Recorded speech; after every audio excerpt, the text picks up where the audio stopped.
Part 1. A Child at Gateshead. Chapter 1. The Red Room. We could not go for a walk that afternoon. There was such a freezing cold wind and such heavy rain that we all stayed indoors. I was glad of it. I never liked long walks, especially in winter. I used to hate coming home when it was almost dark, with ice-cold fingers and toes, feeling miserable because Bessie, the nursemaid, was always scolding me. All the time, I knew I was different from my cousins, Eliza, John, and Georgiana Reed. They were taller and stronger than me, and they were loved. These three usually spent their time crying and quarrelling, but today they were sitting quietly around their mother in the sitting room. I wanted to join the family circle, but Mrs. Reed, my aunt, refused. Bessie had complained about me. "No, I'm sorry, Jane. Until I hear from Bessie or see for myself that you are really trying to behave better, you cannot be treated as a good, happy child, like my children." "What does Bessie say I have done?" I asked. "Jane, it is not polite to question me in that way. If you cannot speak pleasantly, be quiet." I crept out of the sitting room and into the small room next door, where I chose a book full of pictures from the bookcase. I climbed onto the window seat and drew the curtains so that I was completely hidden. I sat there for a while. Sometimes I looked out of the window at the grey November afternoon and saw the rain pouring down on the leafless garden. But most of the time, I studied the book and stared fascinated at the pictures. Lost in the world of imagination, I forgot my sad, lonely existence for a while and was happy. I was only afraid that my secret hiding place might be discovered. Suddenly, the door of the room opened. John Reed rushed in. "Where are you, rat?" he shouted. He did not see me behind the curtain. "Eliza! Georgie! Jane isn't here. Tell Mama she's run out into the rain. What a bad animal she is." How lucky I drew the curtain, I thought. He would never have found me because he was not very intelligent. But Eliza guessed at once where I was. "She's in the window seat, John," she called from the sitting room. So I came out immediately, as I did not want him to pull me out. "What do you want?" I asked him. "Say, what do you want, Master Reed?" he answered, sitting in an armchair. "I want you to come here." John Reed was 14, and I was only 10. He was large and rather fat. He usually ate too much at meals, which made him ill. He should have been at boarding school, but his mother, who loved him very much, had brought him home for a month or two because she thought his health was delicate. John did not love his mother or his sisters, and he hated me. He bullied and punished me, not 2 or 3 times a week, not once or twice a day, but all the time. My whole body trembled when he came near. Sometimes he hit me, sometimes he just threatened me, and I lived in terrible fear of him. I had no idea how to stop him. The servants did not want to offend their young master, and Mrs. Reed could see no fault in her dear boy. So I obeyed John's order and approached his armchair, thinking how very ugly his face was. Perhaps he understood what I was thinking, for he hit me hard on the face. "That is for your rudeness to Mama just now," he said, "and for your wickedness in hiding, and for looking at me like that, you rat." I was so used to his bullying that I never thought of hitting him back. "What were you doing behind that curtain?" he asked. "I was reading," I answered. "Show me the book." I gave it to him. "You have no right to take our books," he continued. "You have no money, and your father left you none. You ought to beg in the streets, not live here in comfort with a gentleman's family. Anyway, all these books are mine, and so is the whole house, or will be in a few years' time. I'll teach you not to borrow my books again." He lifted the heavy book and threw it hard at me. It hit me and I fell, cutting my head on the door. I was in great pain, and suddenly, for the first time in my life, I forgot my fear of John Reed. "You wicked, cruel boy," I cried. "You are a bully. You are as bad as a murderer." "What? What?" he cried. "Did she say that to me? Did you hear Eliza and Georgiana? I'll tell Mamma, but first—" He rushed to attack me, but now he was fighting with a desperate girl. I really saw him as a wicked murderer. I felt the blood running down my face, and the pain gave me strength. I fought back as hard as I could. My resistance surprised him, and he shouted for help. His sisters ran for Mrs. Reed, who called her maid Miss Abbott and Bessie. They pulled us apart, and I heard them say, "What a wicked girl! She attacked Master John." Mrs. Reed said calmly, "Take her away to the Red Room and lock her in there." And so I was carried upstairs, arms waving and legs kicking. As soon as we arrived in the Red Room, I became quiet again, and the two servants both started scolding me. "Really, Miss Eyre," said Miss Abbott, "how could you hit him? He's your young master." "How can he be my master? I'm not a servant," I cried. "No, Miss Eyre. You are less than a servant because you do not work," replied Miss Abbott. They both looked at me as if they strongly disapproved of me. "You should remember, miss," said Bessie, "that your aunt pays for your food and clothes, and you should be grateful. You have no other relations or friends." All my short life I had been told this, and I had no answer to it. I stayed silent, listening to these painful reminders. "And if you are angry and rude, Mrs. Reed may send you away," added Bessie. "Anyway," said Miss Abbott, "God will punish you, Jane Eyre, for your wicked heart. Pray to God and say you're sorry." They left the room, locking the door carefully behind them. The Red Room was a cold, silent room, hardly ever used, although it was one of the largest bedrooms in the house. 9 years ago, my uncle, Mr. Reed, had died in this room, and since then nobody had wanted to sleep in it. Now that I was alone, I thought bitterly of the people I lived with. John Reed, his sisters, his mother, the servants, they all accused me, scolded me, hated me. Why could I never please them? Eliza was selfish but was respected. Georgiana had a bad temper, but she was popular with everybody because she was beautiful. John was rude, cruel, and violent, but nobody punished him. I tried to make no mistakes, but they called me naughty every moment of the day. Now that I'd turned against John to protect myself, everybody blamed me. And so I spent that whole long afternoon in the Red Room, asking myself why I had to suffer and why life was so unfair. Perhaps I would run away or starve myself to death. Gradually it became dark outside.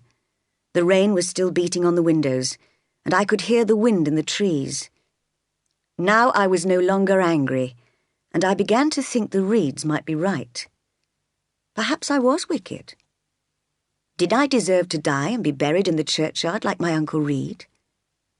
I could not remember him, but knew he was my mother's brother, who had taken me to his house when my parents both died. On his deathbed, he had made his wife, Aunt Reed, promise to look after me like her own children. I supposed she now regretted her promise. A strange idea came to me. I felt sure that if Mr. Reed had lived, he would have treated me kindly. And now, as I looked round at the dark furniture and the walls in shadow, I began to fear that his ghost might come back to punish his wife for not keeping her promise. He might rise from the grave in the churchyard and appear in this room. I was so frightened by this thought that I hardly dared to breathe. Suddenly, in the darkness, I saw a light moving on the ceiling. It may have been from a lamp outside, but in my nervous state I did not think of that. I felt sure it must be a ghost, a visitor from another world. My head was hot. My heart beat fast. Was that the sound of wings in my ears?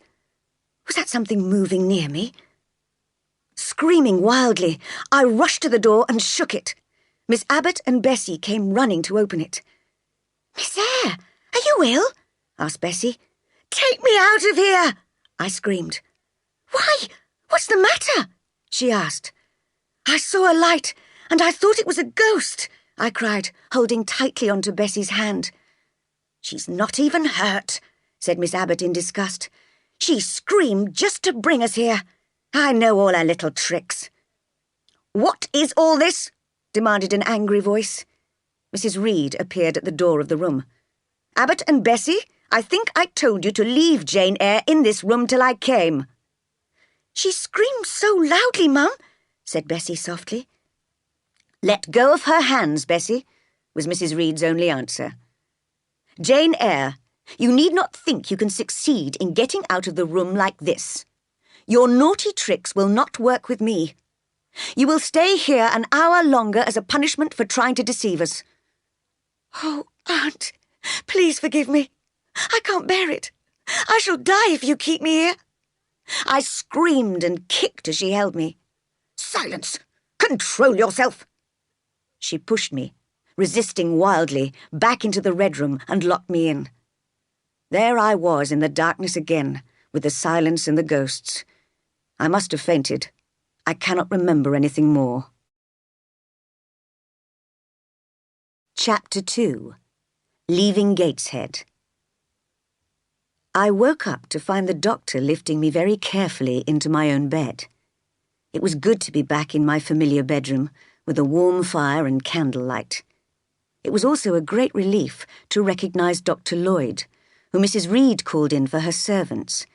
She always called a specialist for herself and the children. He was looking after me so kindly. I felt he would protect me from Mrs. Reed. He talked to me a little, then gave Bessie orders to take good care of me. When he left, I felt very lonely again. But I was surprised to find that Bessie did not scold me at all. In fact, she was so kind to me that I became brave enough to ask a question.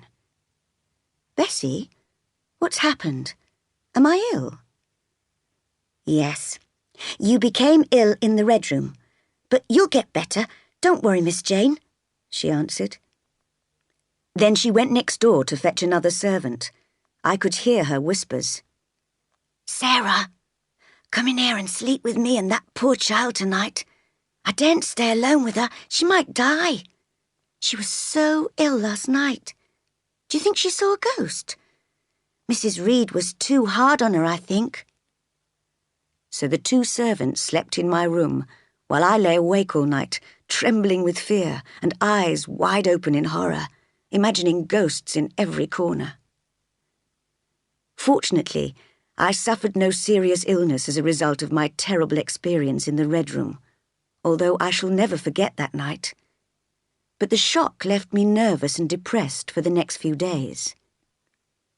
I cried all day long, and although Bessie tried hard to tempt me with nice things to eat or my favourite books, I took no pleasure in eating or even in reading.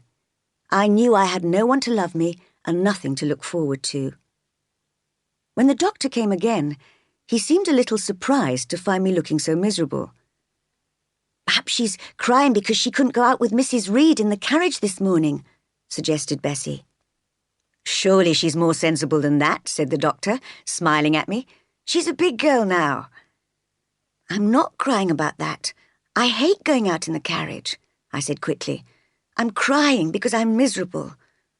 "Oh, really, miss," said Bessie.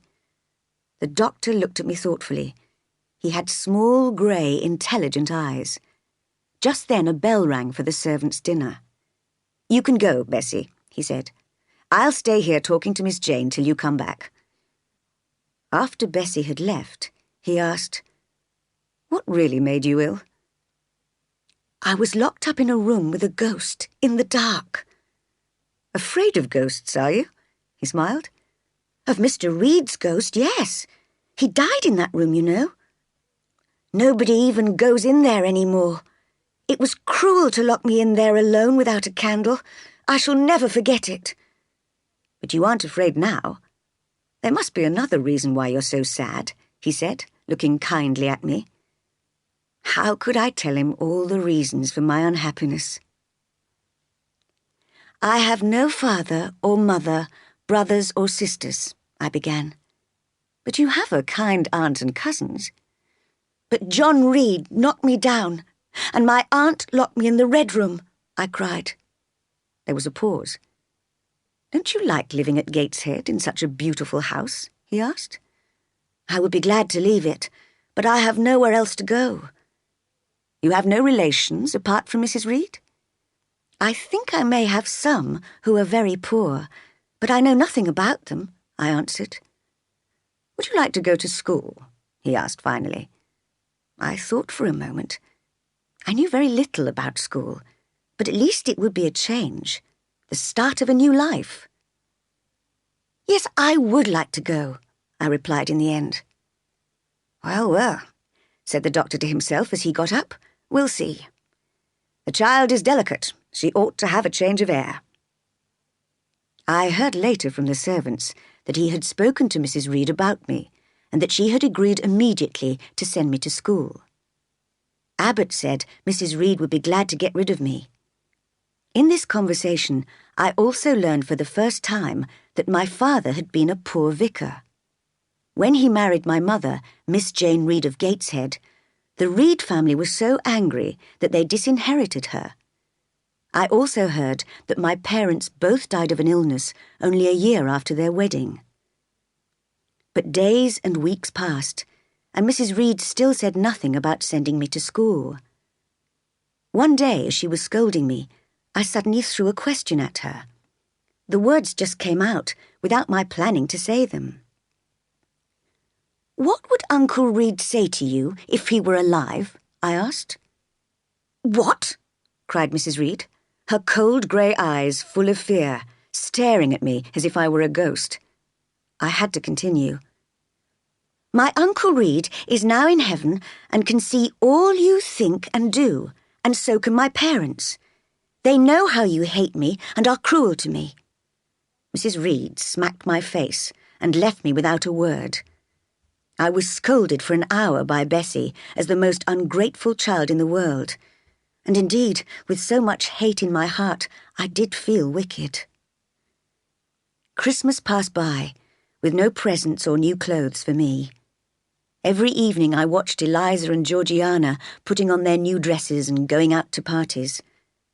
Sometimes Bessie would come up to me in my lonely bedroom, bringing a piece of cake. Sometimes she would tell me a story, and sometimes she would kiss me goodnight. When she was kind to me, I thought she was the best person in the world, but she did not always have time for me. On the morning of the 15th of January, Bessie rushed up to my room to tell me a visitor wanted to see me. Who could it be? I knew Mrs. Reed would be there too, and I was frightened of seeing her again. When I nervously entered the breakfast room, I looked up at a black column. At least that is what he looked like to me.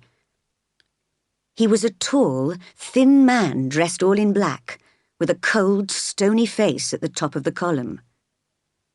"This is the little girl I wrote you about," said Mrs. Reed to the stony stranger. "Well, Jane Eyre," said the stranger heavily, "and are you a good child?" It was impossible to say yes, with Mrs. Reed sitting there, so I was silent. "Perhaps the less said about that, the better, Mr. Brocklehurst," said Mrs. Reed, shaking her head. "I'm sorry to hear it," he answered. "Come here, Jane Eyre, and answer my questions. Where do the wicked go after death?" "They go to hell," I answered. "And what must you do to avoid going there?" he asked. I thought for a moment, but could not find the right answer. "I must keep in good health and not die," I replied. "Wrong. Children younger than you die all the time. Another question. Do you enjoy reading the Bible?" "Yes, sometimes," I replied, hesitating. That is not enough. Your answers show me you have a wicked heart. You must pray to God to change it if you ever want to go to heaven." "Mr. Brocklehurst," interrupted Mrs. Reed, "I mentioned to you in my letter that this little girl has in fact a very bad character. If you accept her at Lowood School, please make sure that the headmistress and teachers know how dishonest she is. She will try to lie to them, of course. You see, Jane, you cannot try your tricks on Mr. Brocklehurst." However hard I had tried to please Mrs. Reed in the past, she always thought the worst of me. It was not surprising that I had come to hate her. Now she was accusing me in front of a stranger. My hopes of starting a new life at school began to fade. "Do not worry, madam," Mr. Brocklehurst said. "The teachers will watch her carefully. Life at Lowood will do her good. We believe in hard work, plain food, simple clothes, and no luxury of any kind." "I will send her as soon as possible then, Mr. Brocklehurst. I hope she will be taught according to her low position in life." "Indeed she will, madam. I hope she will be grateful for this opportunity to improve her character. Little girl, read this book. It tells the story of the sudden death of a young girl who was a liar. Read and pray." After Mr. Brocklehurst had given me the book and left, I felt I had to speak. Anger was boiling up inside me. I walked up to Mrs. Reed and looked straight into her eyes. "I do not deceive people. If I told lies, I would say I loved you, but I don't. I hate you. I will never call you aunt again as long as I live. If anyone asks how you treated me, I will tell them the truth, that you are very cruel to me. People think you're a good woman, but you are lying to them."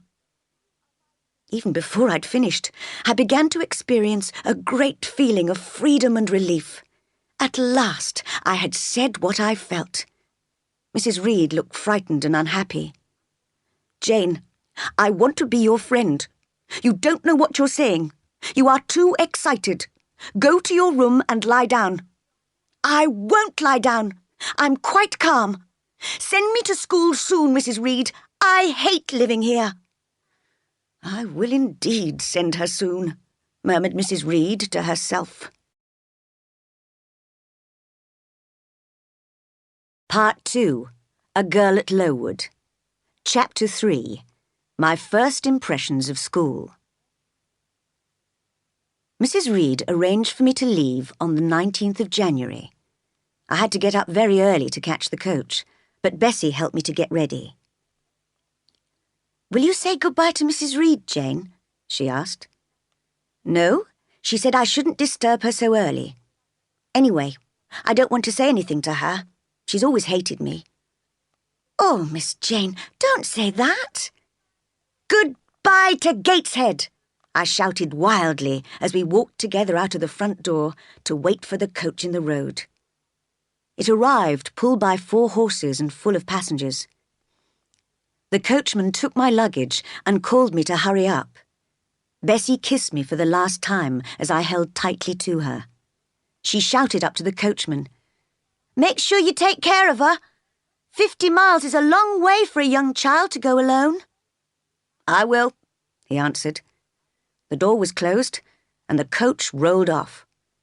What a strange feeling to be leaving Gateshead, my home, for the whole of my childhood. Although I was sad to say goodbye to Bessie, I was both excited and nervous about the new places I would see and the new people I would meet. I do not remember much about the journey, except that it seemed far too long. We stopped for lunch to change the horses. Then in the afternoon, I realized we were driving through countryside. I slept for a short time, but was woken when the coach stopped. The door opened and a servant called in. "Is there a little girl called Jane Eyre here?" "Yes," I answered, and was helped out of the coach with my luggage. Tired and confused after the journey, I followed the servant into a large building, where she left me in a sitting room. In came a tall lady with dark hair and eyes, and a large, pale forehead.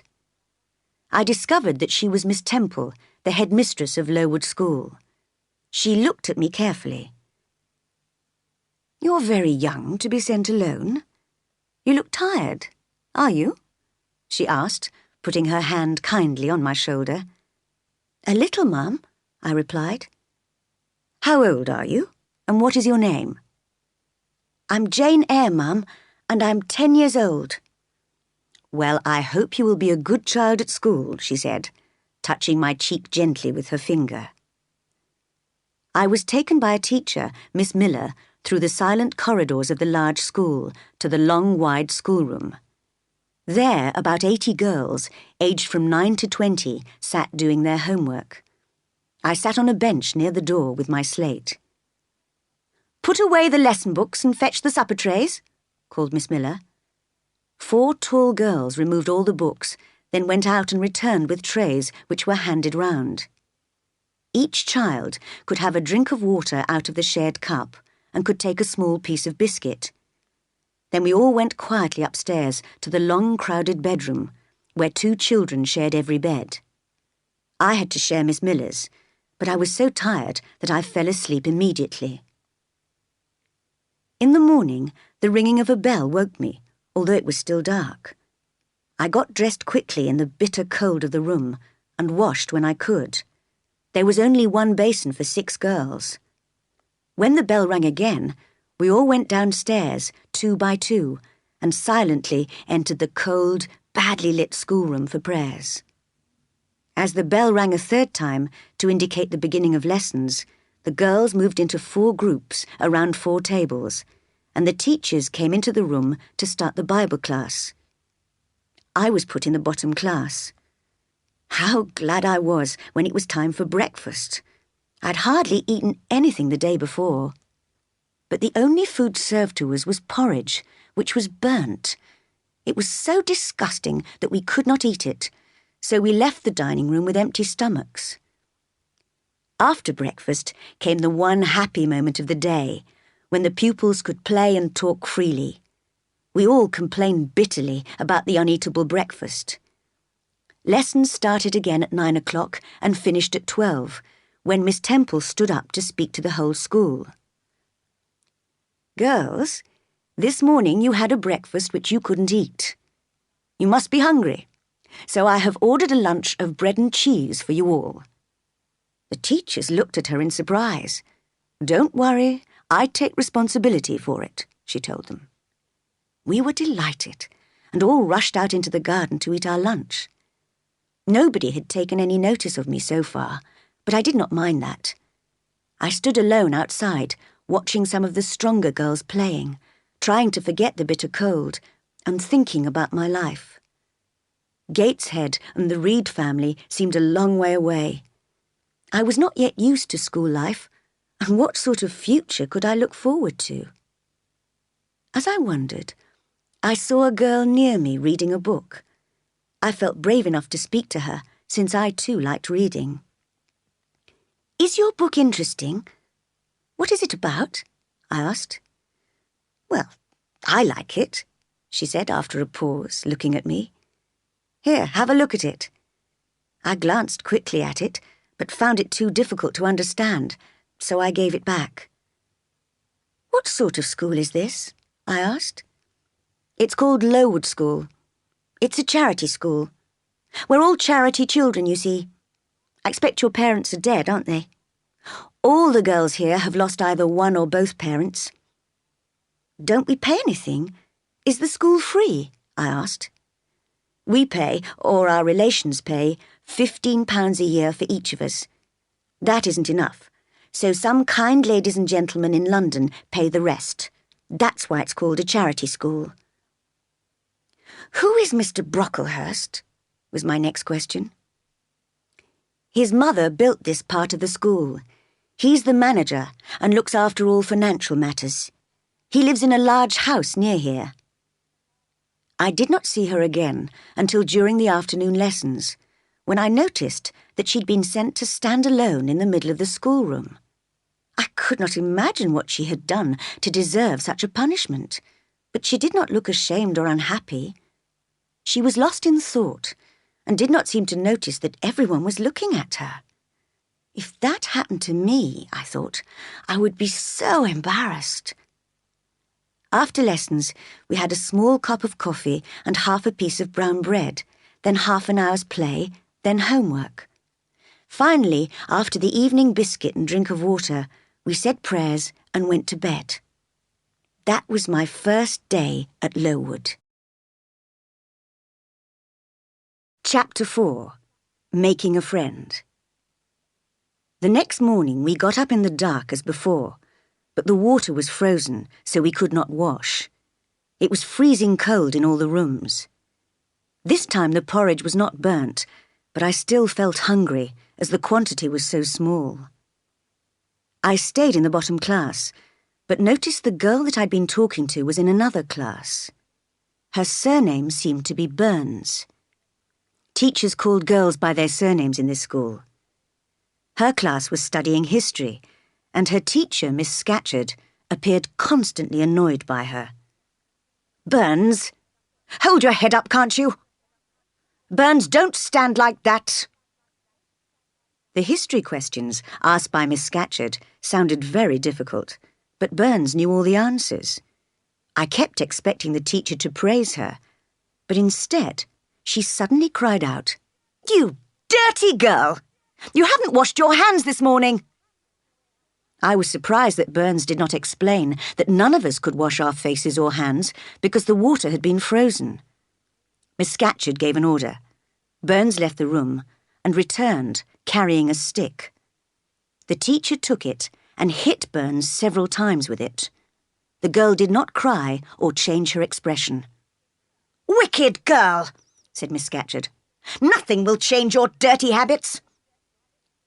Later that day, during the play hour, I found Burns alone by the fireside, reading the same book as before, and I started talking to her. "What is the rest of your name?" I asked.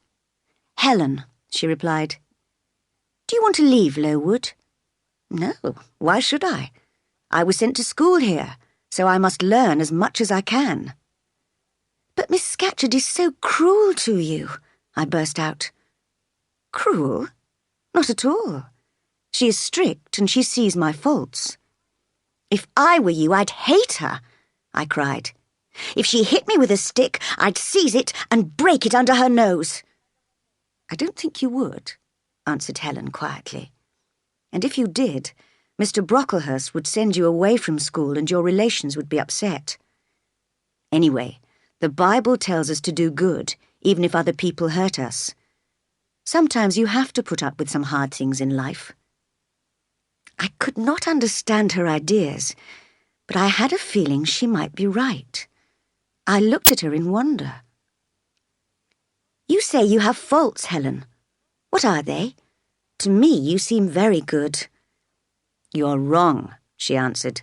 "I'm untidy and careless, and I forget the rules. I read when I should be doing my homework. You see, Miss Scatcherd is right to scold me."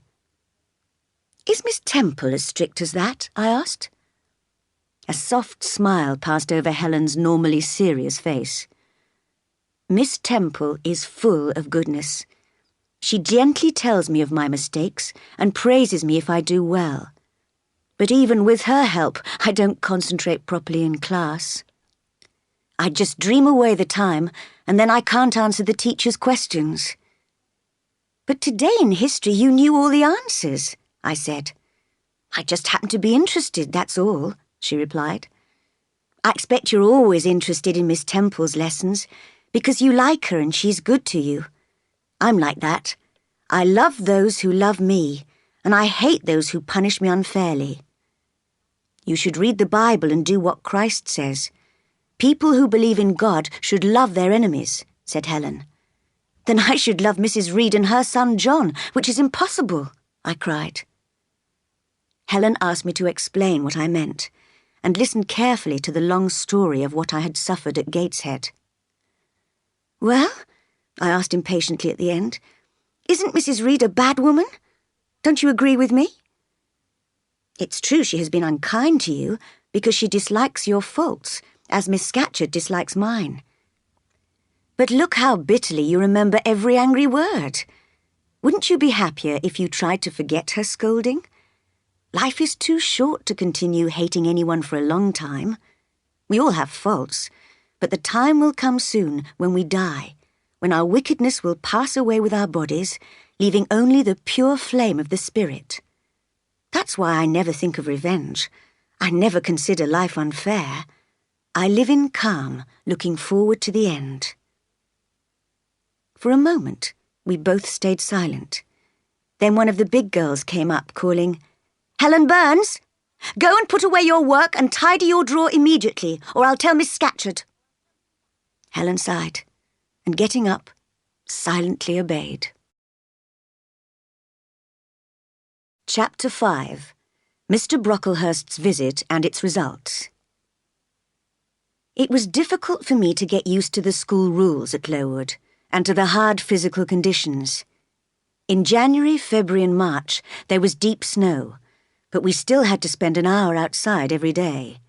We had no boots or gloves, and my hands and feet ached badly. We were growing children and needed more food than was provided. Sometimes the big girls bullied us little ones and made us hand over our tea-time bread or evening biscuit. One afternoon, when I had been at Lowood for 3 weeks, a visitor arrived. All the teachers and pupils stood respectfully as he entered the schoolroom. I looked up. There, next to Miss Temple, stood the same black column which had frowned on me in the breakfast room at Gateshead. I had been afraid he would come. I remembered only too well Mrs. Reed's description of my character, and the promise he had given her to warn teachers at Lowood about my wickedness. Now they would consider me a bad child forever.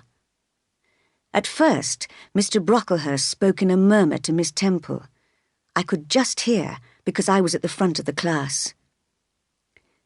"Tell the housekeeper she must count the needles, and only give out one at a time to the girls. They lose them so easily. And Miss Temple, please make sure the girls' stockings are mended more carefully. Some of them have a lot of holes." "I shall follow your instructions, sir," said Miss Temple. "And another thing which surprises me. I find that a lunch of bread and cheese has been served to the girls recently. Why is this? There is nothing about it in the rules. Who is responsible?" "I myself, sir," answered Miss Temple. "The breakfast was so badly cooked that the girls couldn't possibly eat it, so they were hungry." "Madam, listen to me for a moment. You know that I am trying to bring up these girls to be strong, patient, and unselfish. If some little luxury is not available, do not replace it with something else, but tell them to be brave and suffer, like Christ himself. Remember what the Bible says. Man shall not live by bread alone, but by the word of God. Madam, when you put bread into these children's mouths, you feed their bodies, but you starve their souls." Miss Temple did not reply. She looked straight in front of her, and her face was as cold and hard as marble. Mr. Brocklehurst, on the other hand, now looked round at the girls, and almost jumped in surprise. "Who? What is that girl with red hair? With curls, madam? With curls everywhere?" "That is Julia Severn," said Miss Temple quietly. "Her hair curls naturally, you see." "Naturally, yes, but it is God we obey, not nature. Miss Temple, that girl's hair must be cut off. I have said again and again that hair must be arranged modestly and plainly. I see other girls here with too much hair. Yes, I shall send someone tomorrow to cut all the girls' hair." "Mr. Brocklehurst," began Miss Temple. "No, Miss Temple, I insist. To please God, these girls must have short, straight hair and plain, simple clothes." He was interrupted by the arrival of 3 ladies, who had unfortunately not heard his comments on dress and hair. They all wore the most expensive clothes and had beautiful, long, curly hair. I heard Miss Temple greet them as the wife and daughters of Mr. Brocklehurst. I had hoped to hide my face behind my slate while Mr. Brocklehurst was talking, so that he would not recognise me. But suddenly the slate fell from my hand and broke in two on the hard floor. I knew only too well what would happen next. "A careless girl," said Mr. Brocklehurst quietly, almost to himself. "The new girl, I see. I must not forget to say something to the whole school about her." And then to me aloud, "Come here, child." I was too frightened to move, but two big girls pushed me towards him. Miss Temple whispered kindly in my ear, "Don't be afraid, Jane. I saw it was an accident." Her kindness touched me, but I knew that soon she would hear the lies about me, and then she would hate me. "Put the child on that chair," said Mr. Brocklehurst. Someone lifted me up onto a high chair so that I was close to his nose. Frightened and shaking, I felt everyone's eyes on me. "You see this girl?" began the black marble column. "She is young. She looks like an ordinary child. Nothing about her tells you she is evil. But she is all wickedness. Children don't talk to her. Stay away from her. Teachers watch her.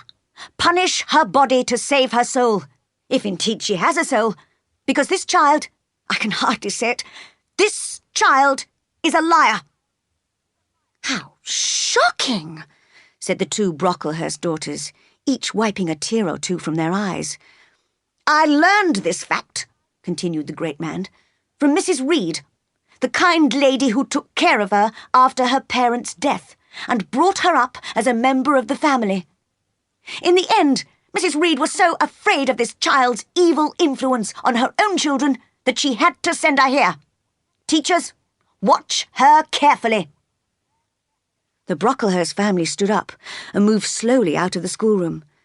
At the door, my judge turned and said, "She must stand half an hour longer on that chair, and nobody may speak to her for the rest of the day." So there I was, high up on the chair, publicly displayed as an ugly example of evil. Feelings of shame and anger boiled up inside me, but just as I felt I could not bear it any longer, Helen Burns walked past me and lifted her eyes to mine. Her look calmed me. What a smile she had! It was an intelligent, brave smile, lighting up her thin face and her tired grey eyes. When all the girls left the schoolroom at 5 o'clock, I climbed down from the chair and sat on the floor. I no longer felt strong or calm, and I began to cry bitterly. I had wanted so much to make friends at Lowood, to be good, to deserve praise. Now nobody would believe me, or perhaps even speak to me. Could I ever start a new life after this? "Never," I cried. "I wish I were dead." Just then, Helen arrived, bringing my coffee and bread. I was too upset to eat or drink, but she sat with me for some time, talking gently to me, wiping away my tears and helping me to recover. When Miss Temple came to look for me, she found us sitting quietly together. "Come up to my room, both of you," she said. We went to her warm, comfortable room upstairs. "Now tell me the truth, Jane," she said. "You have been accused, and you must have the chance to defend yourself." And so I told her the whole story of my lonely childhood with the Reed family, and of my terrible experience in the Red Room. "I know Dr. Lloyd, who saw you when you were ill," she said. "I'll write to him and see if he agrees with what you say. If he does, I shall publicly tell the school you are not a liar. I believe you now, Jane." And she kissed me. She turned to Helen. "How are you tonight, Helen? Have you coughed a lot today?" "Not very much, Ma'am." "And the pain in your chest?" "It's a little better, I think." Miss Temple examined Helen carefully and sighed a little. Then she gave us some tea and toast. For a while I felt I was in heaven, eating and drinking in the warm, pretty room with kind Miss Temple and Helen. But when we reached our bedroom, Miss Scatcherd was checking the drawers. "Burns," she said, "yours is far too untidy. Tomorrow all day you will wear a notice on your forehead saying untidy. Helen said Miss Scatcherd was quite right, and wore the notice all the next day. But I was furious, and at the end of the afternoon tore it off her head and threw it in the fire. When Miss Temple received a letter from Dr. Lloyd agreeing that what I had said was true, she told the whole school that I had been wrongly accused and was not a liar. From that moment, I felt I was accepted and set to work to learn as much as I could and make as many friends as possible. Chapter 6. Learning to Like School. Life at Lowood no longer seemed so hard as spring approached. We enjoyed walking and playing in the surrounding countryside. But with fog lying constantly in the valley, it was not a healthy place for a school. And by May, more than half the girls were seriously ill with typhus fever. As a result of poor food and bad living conditions, many girls died. While there was fear and death inside the school, the sun shone on the flowers outside and on the flowing streams in the valleys. So I and the few who had escaped illness enjoyed the beautiful summer weather, with no lessons or discipline at all. Helen Burns could not come walking with me because she was ill, not with typhus, but with tuberculosis. At first I had thought she would recover, but when I learned her illness was serious, I decided to visit her at night for what might be the last time. I found her lying in bed, looking pale and weak. "You've come to say goodbye," she whispered, coughing. "You're just in time. I'm going soon." "Where, Helen? Are you going home?" I asked. "Yes, to my long home, my last home." No, Helen." I was crying at the thought of losing her. "Jane, your feet are cold. Lie down with me and cover them with my blanket." I did so. "I'm happy, Jane," she continued. "You mustn't cry. By dying young, I'll avoid suffering. I'm going to heaven." "Does heaven really exist?" I asked. "Yes, I'm sure of it. I'm sure our souls go there when we die," she answered firmly. "Will I see you again, Helen, when I die?" "Yes, you will go to heaven too, Jane." I could not quite believe that heaven existed, and I held tightly to Helen. I did not want to let her go. We kissed goodnight and fell asleep. In the morning, Miss Temple found me asleep with Helen Burns dead in my arms. She was buried in the local churchyard. Gradually, the typhus fever left Lowood, but the number of deaths made the public aware of the poor conditions in which the pupils lived. Money was raised to build a new school in a better position. Many improvements were made, and Mr. Brocklehurst lost his position as manager. So it became a really useful place of education. I stayed for 8 more years, for the last 2 as a teacher. I was busy and happy all that time, relying greatly on the help and encouragement of my dear friend Miss Temple. But when she married and moved to a distant part of the country, I decided it was the moment for me to change my life too. I realised I had never known any other world apart from Lowood or Gateshead. Suddenly I wanted freedom, or at least a new master to serve. So I advertised in a newspaper for a job as a governess. When I received an answer from a Mrs. Fairfax, who wanted a governess for a girl under 10 years old, I accepted, with the permission of the new headmistress of Lowood.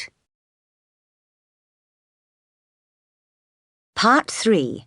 A Governess at Thornfield. Chapter 7. Thornfield and Mr. Rochester. Thornfield Hall was a large gentleman's house in the country, near a town called Millcote.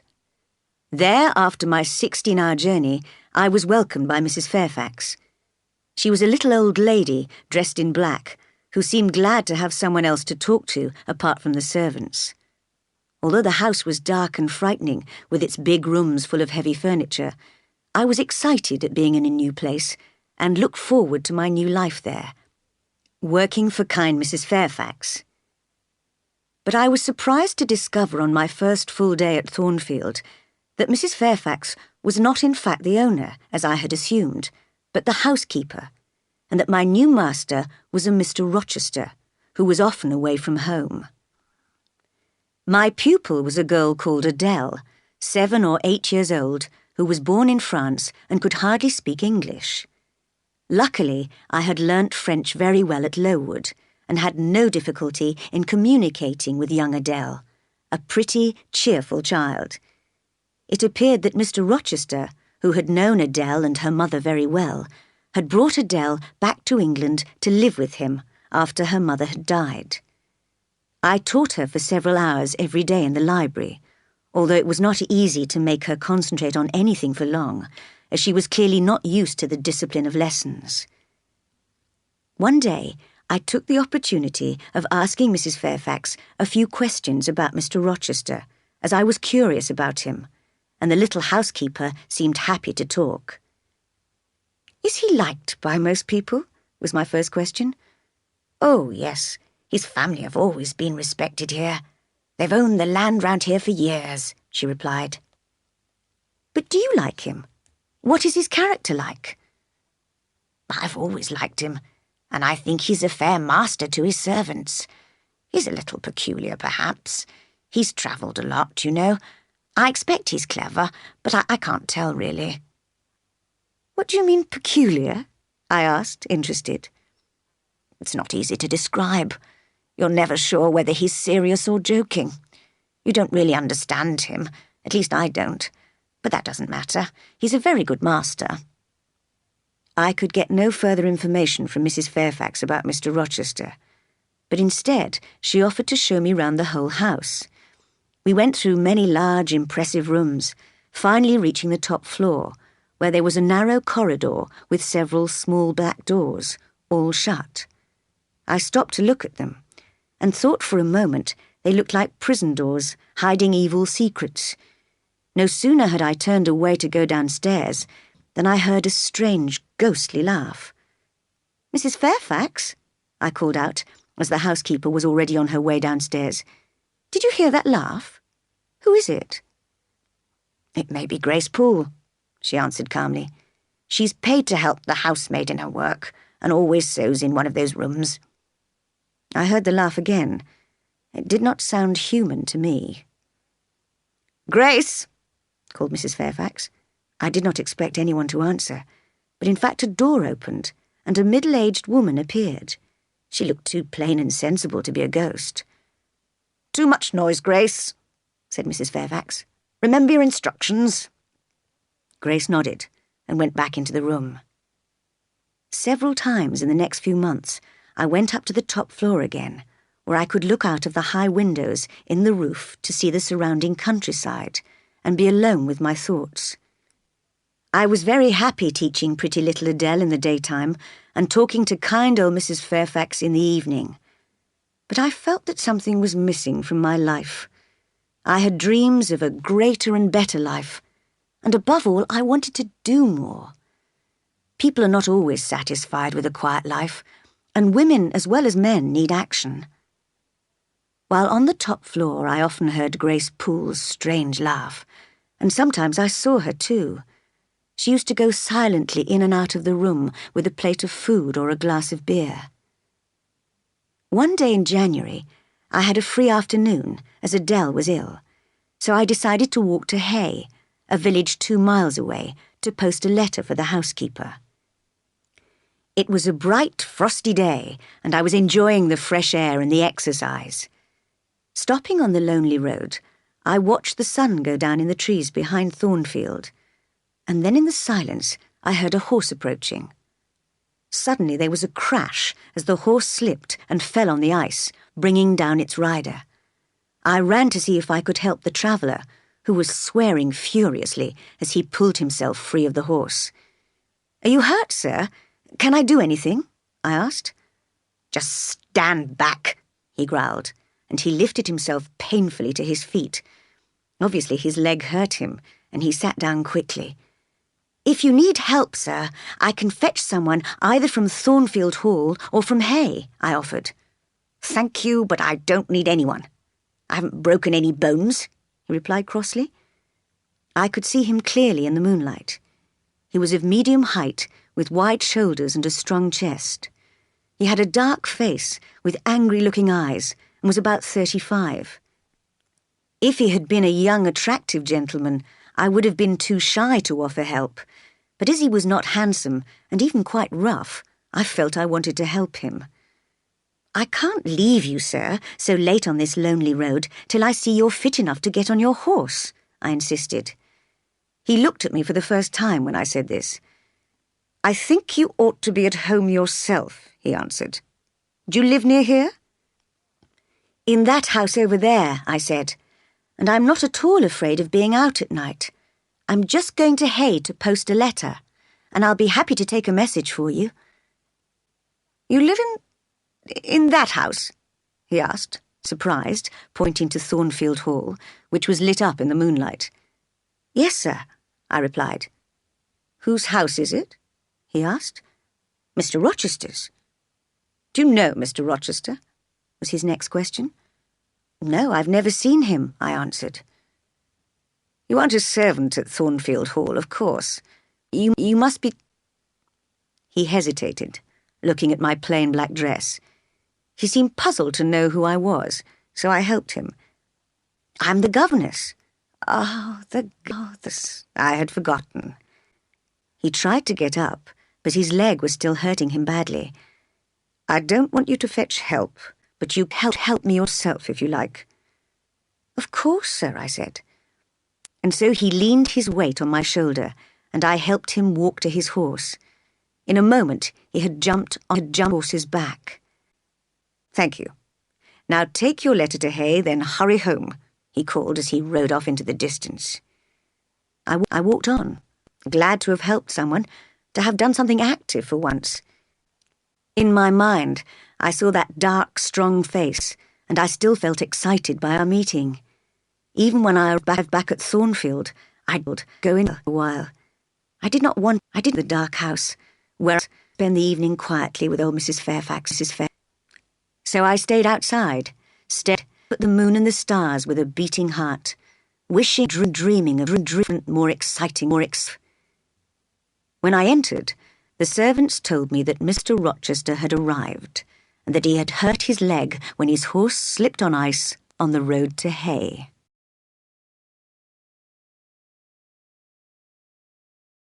Chapter 8. Getting to know Mr. Rochester. Thornfield Hall became quite busy the next day, now that the master had returned. People kept coming to visit him on business. I enjoyed the new, cheerful atmosphere, but I could not make Adele concentrate on her lessons, because she was constantly talking about the presents Mr. Rochester had promised to bring her. That evening, we were invited to have tea with him. I immediately recognized the traveller I had helped, with his dark hair and skin, his square forehead, and his stern look. His leg was supported on a chair, but he made no effort to greet me when I entered. In fact, he neither spoke nor moved.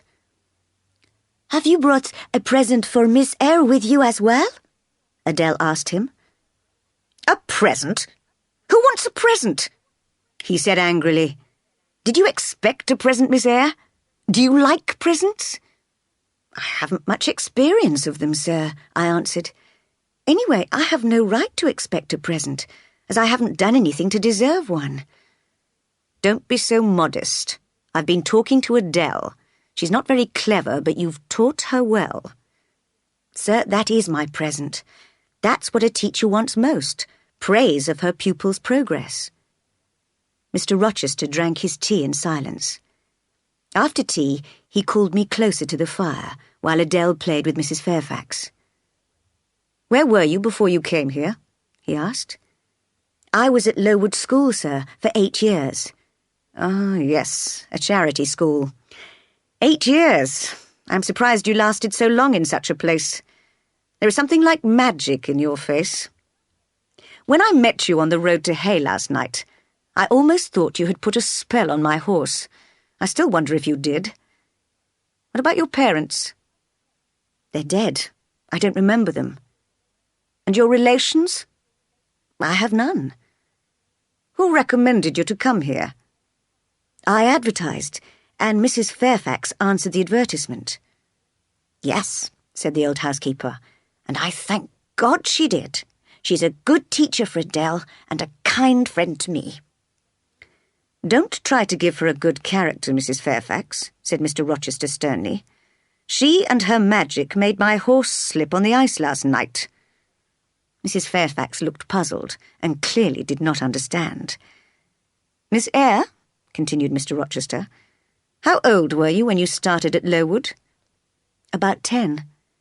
And you stayed there 8 years, so you're now 18. I nodded. I would never have been able to guess your age, he went on. Now, what did you learn there? Can you play the piano? A little. Of course, that's what all young women say. Go and play a tune on the piano in the library. I did as he asked. That's enough, he called after a few minutes. Yes, you do indeed play a little, just like any schoolgirl. Better than some, perhaps. Now, bring me your sketches. I fetched them from my room. Having looked carefully at them, he chose 3. These are interesting, he said. You've only expressed the shadow of your ideas because you aren't good enough at drawing or painting. But the ideas, where did they come from? Who taught you to draw wind and space and feeling? But put them away now, Miss Eyre. Do you realise it's 9 o'clock? Adele should be in bed by now. Good night to you all. Mr. Rochester's mood had suddenly changed, and he clearly wished to be alone. Later that evening, I talked to Mrs. Fairfax. You said Mr. Rochester was a little peculiar, I said. What do you think, Miss Eyre? I think he's very peculiar and quite rude. He may seem like that to a stranger. I'm so used to him that I never notice it, and he has had family troubles, you know. But he has no family, I answered. Not now, that's true, but he did have an older brother who died 9 years ago. 9 years is a long time. Surely he has recovered from losing his brother by now. Well, there was a lot of bad feeling in the family. The father was very fond of money and wanted to keep the family property together. So the elder brother inherited most of it. I don't know what happened, but I do know Mr. Edward, that's the master, quarrelled with his family. That's why he's travelled so much. When his brother died, he inherited Thornfield, but I'm not surprised he doesn't come here often. Why should he stay away? I asked, surprised. Perhaps he thinks it's a sad place. I really don't know. It was clear that Mrs. Fairfax would not tell me any more. One evening, a few days later, I was invited to talk to Mr. Rochester after dinner. At the far end of the room, Adele was delightedly telling Mrs. Fairfax about the presents she had received. Mr. Rochester called me closer to the fire. I don't like the conversation of children or old ladies, he murmured to me. But they are entertaining each other at the moment, so I can amuse myself. Tonight he did not look so stern, and there was a softness in his fine dark eyes. As I was looking at him, he suddenly turned and caught my look. Do you think I'm handsome, Miss Eyre? He asked. Normally I would have taken time to think and said something polite, but somehow I answered at once. No, sir. You really are unusual. You are a quiet, serious little person, but you can be almost rude. Sir, I'm sorry. I should have said that beauty doesn't matter or something like that. No, you shouldn't. I see you criticize my appearance and then you stab me in the back. All right, tell me, what is wrong with my appearance? Mr. Rochester, I didn't intend to criticize you. Well, now you can. Look at my head. Do you think I'm intelligent? He pointed to his huge square forehead. I do, sir. Is it rude to ask if you're also good? Stabbing me again. Just because I said I didn't like talking to old ladies and children. Well, young lady, I wanted to be good when I was younger, but life has been a struggle for me, and I've become as hard and tough as a rubber ball. I only have a little goodness left inside. He was speaking rather excitedly, and I thought perhaps he'd been drinking. Miss Eyre, you look puzzled. Tonight I want conversation. It's your turn. Speak. I said nothing, but smiled coldly. I'm sorry if I'm rude, Miss Eyre, but I'm 20 years older and more experienced than you. Don't you think I have the right to command you? No, sir, not just because you're older and more experienced than me. You would have the right only if you'd made good use of your experience of life. I don't accept that, as I've made very bad use of my experience. But will you agree to obey my orders anyway? I thought, he is peculiar. He's forgotten that he's paying me £30 a year to obey his orders. And I said, not many masters bother to ask if their servants are offended by their orders. Of course, I'd forgotten that I pay you a salary. So will you agree because of the salary? No, sir. Not because of that, but because you forgot about it, and because you care whether a servant of yours is comfortable or not. I gladly agree. You have honesty and feeling. There are not many girls like you, but perhaps I go too fast. Perhaps you have awful faults to counterbalance your few good points. And perhaps you have too, I thought. He seemed to read my mind and said quickly, Yes, you're right. I have plenty of faults. I went the wrong way when I was 21 and have never found the right path again. I might have been very different. I might have been as good as you and perhaps wiser. I'm not a bad man, take my word for it, but I have done wrong. It wasn't my character, but circumstances which were to blame. Why do I tell you all this? Because you're the sort of person people tell their problems and secrets to. Because you're sympathetic and give them hope. Do you think so, sir? I do. You see, when life was difficult, I became desperate, and now all I have is regret. Asking forgiveness might cure it, sir. No, it won't. What I really should do is change my character, and I still could, but it's difficult. And if I can't have happiness, I want pleasure, even if it's wrong. Pleasure may taste bitter, sir. How do you know? A pure young thing like you. You have no experience of life and its problems. But I will try to lead a better life. I stood up. The conversation was becoming hard to follow. I must put Adele to bed now, I said. Don't be afraid of me, Miss Eyre. You don't relax or laugh very much, perhaps because of the effect Lowood School has had on you. But in time, you will be more natural with me, and laugh and speak freely. You're like a restless bird in a cage. When you get out of the cage, you'll fly very high. Good night. Chapter 9. Mr. Rochester's Past. Soon I discovered what Mr. Rochester meant when he said he had done wrong.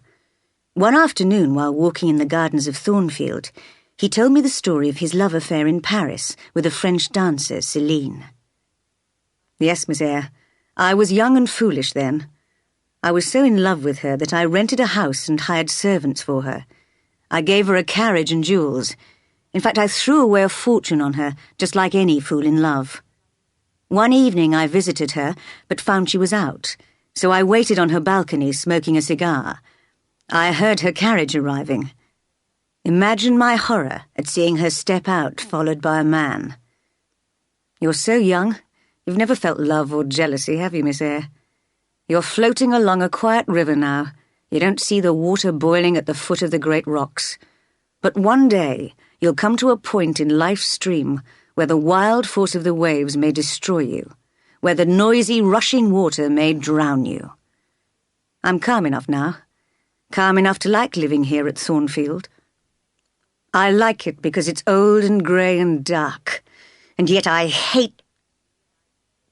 He did not finish what he was saying, staring angrily up at the windows on the top floor of his house. It was a look of disgust, pain, and shame. I could not understand what he meant, and wanted to hear more about Celine, so I encouraged him to finish the story. "What happened when she entered the house, sir?" "Oh, I'd forgotten Celine. By the way, it's strange my telling you all this, but I know my secret's safe with you. And I know, too, that it can't have an evil influence on you. Your mind's too strong for that. Yes, I listened to her conversation with her lover, an elegant young fool, and I knew I was no longer in love with her. So I walked into the room, told her our relationship was over, and challenged her lover to fight me. Next day, I shot him in the arm during our fight, thought that was the end of the whole thing, and left France.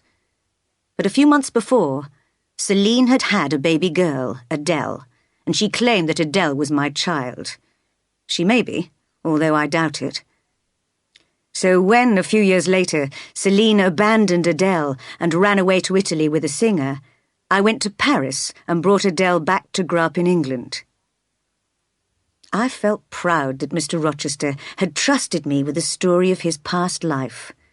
I thought a lot about his character, and although I was aware of his faults, I also saw his goodness and kindness to me. From now on, my happiest moments were spent with him. I could not have imagined a better companion. One night, I was woken by a slight noise. I felt sure someone was outside my bedroom door. As I hurried to lock it, I called, "Who's there?" There was a strange, inhuman sound. Then I heard a door shut upstairs on the top floor. Was that Grace Poole? I wondered, trembling. My curiosity made me open the door, and I found the corridor full of smoke. I saw it was coming from Mr. Rochester's door, which was slightly open. I completely forgot my fears and rushed into his room. He lay fast asleep, surrounded by flames and smoke. Even his sheets were on fire.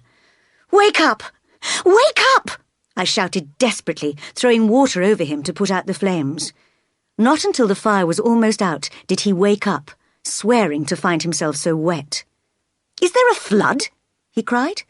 "No, sir," I answered, "but there's been a fire." "Jane Eyre, is it you and your magic?" he asked. "Have you put a spell on me again? Did you intend to drown me this time?" "Please get up, sir. Someone has plotted to kill you." And I explained what I had heard and how I'd put out the fire.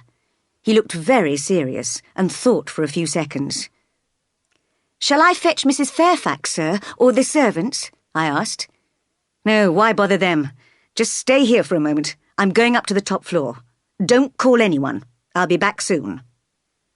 I waited, cold and tired, in his room for what seemed a very long time. Then I saw the light of his candle approaching through the darkness, and he appeared, looking pale and depressed. "Did you see anything when you opened your bedroom door?" he asked, glancing sharply at me. "No, sir. Only a candle on the floor." "But you heard a strange laugh, did you say?" "Yes, I've heard it before. Grace Poole laughs like that." "That's it. It must have been Grace Poole. You've guessed it. I shall consider what to do about it.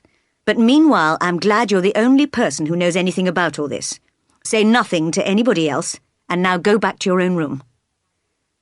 "Good night, then, sir," I said, moving towards the door. "What, are you leaving me already?" he said, seeming surprised, although he had just told me to go, "and so coldly?" "You said I should go, sir." "But not without saying goodbye. Not without a kind word or two. Why, you've saved my life.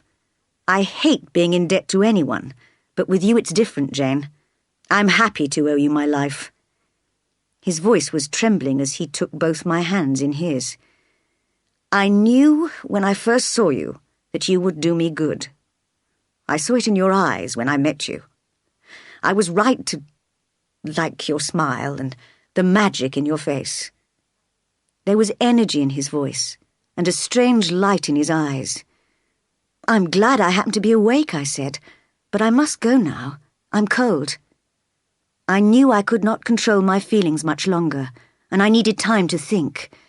But he still held on to my hands. Then I thought of a way of escaping. "I think I hear the servants moving, sir," I said. "Well, leave me," he said, and let me go. That night, or what was left of it, I could not sleep. My mind was full of confusing pictures and disturbed emotions. Chapter 10. The Mystery of Grace Poole.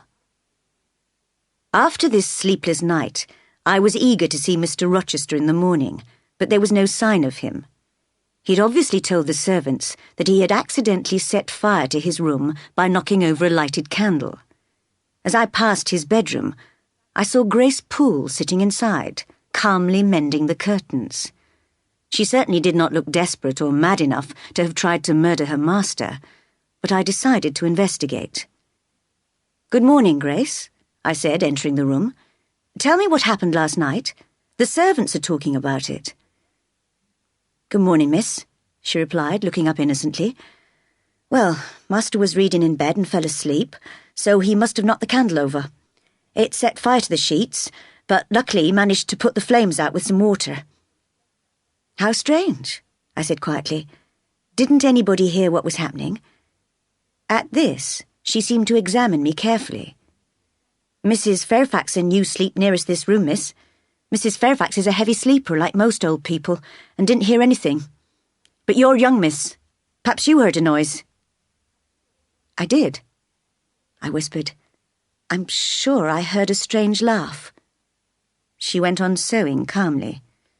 "I don't think master would have laughed when he was in such danger," she said. "You must have been dreaming." "No, I wasn't dreaming," I replied sharply. "You didn't think of opening your door and looking out into the corridor?" she asked. I suddenly realized that if she suspected I knew of her guilt, she might attack me. "No, in fact I locked my door," I answered, "and I shall lock it every night from now on." "That's wise of you, miss. We might have burglars at Thornfield one day. You never know." I was amazed by her self-control, and could not understand why Mr. Rochester had not asked the police to arrest her, or at least dismissed her from his service. Why had he asked me to keep the attack a secret?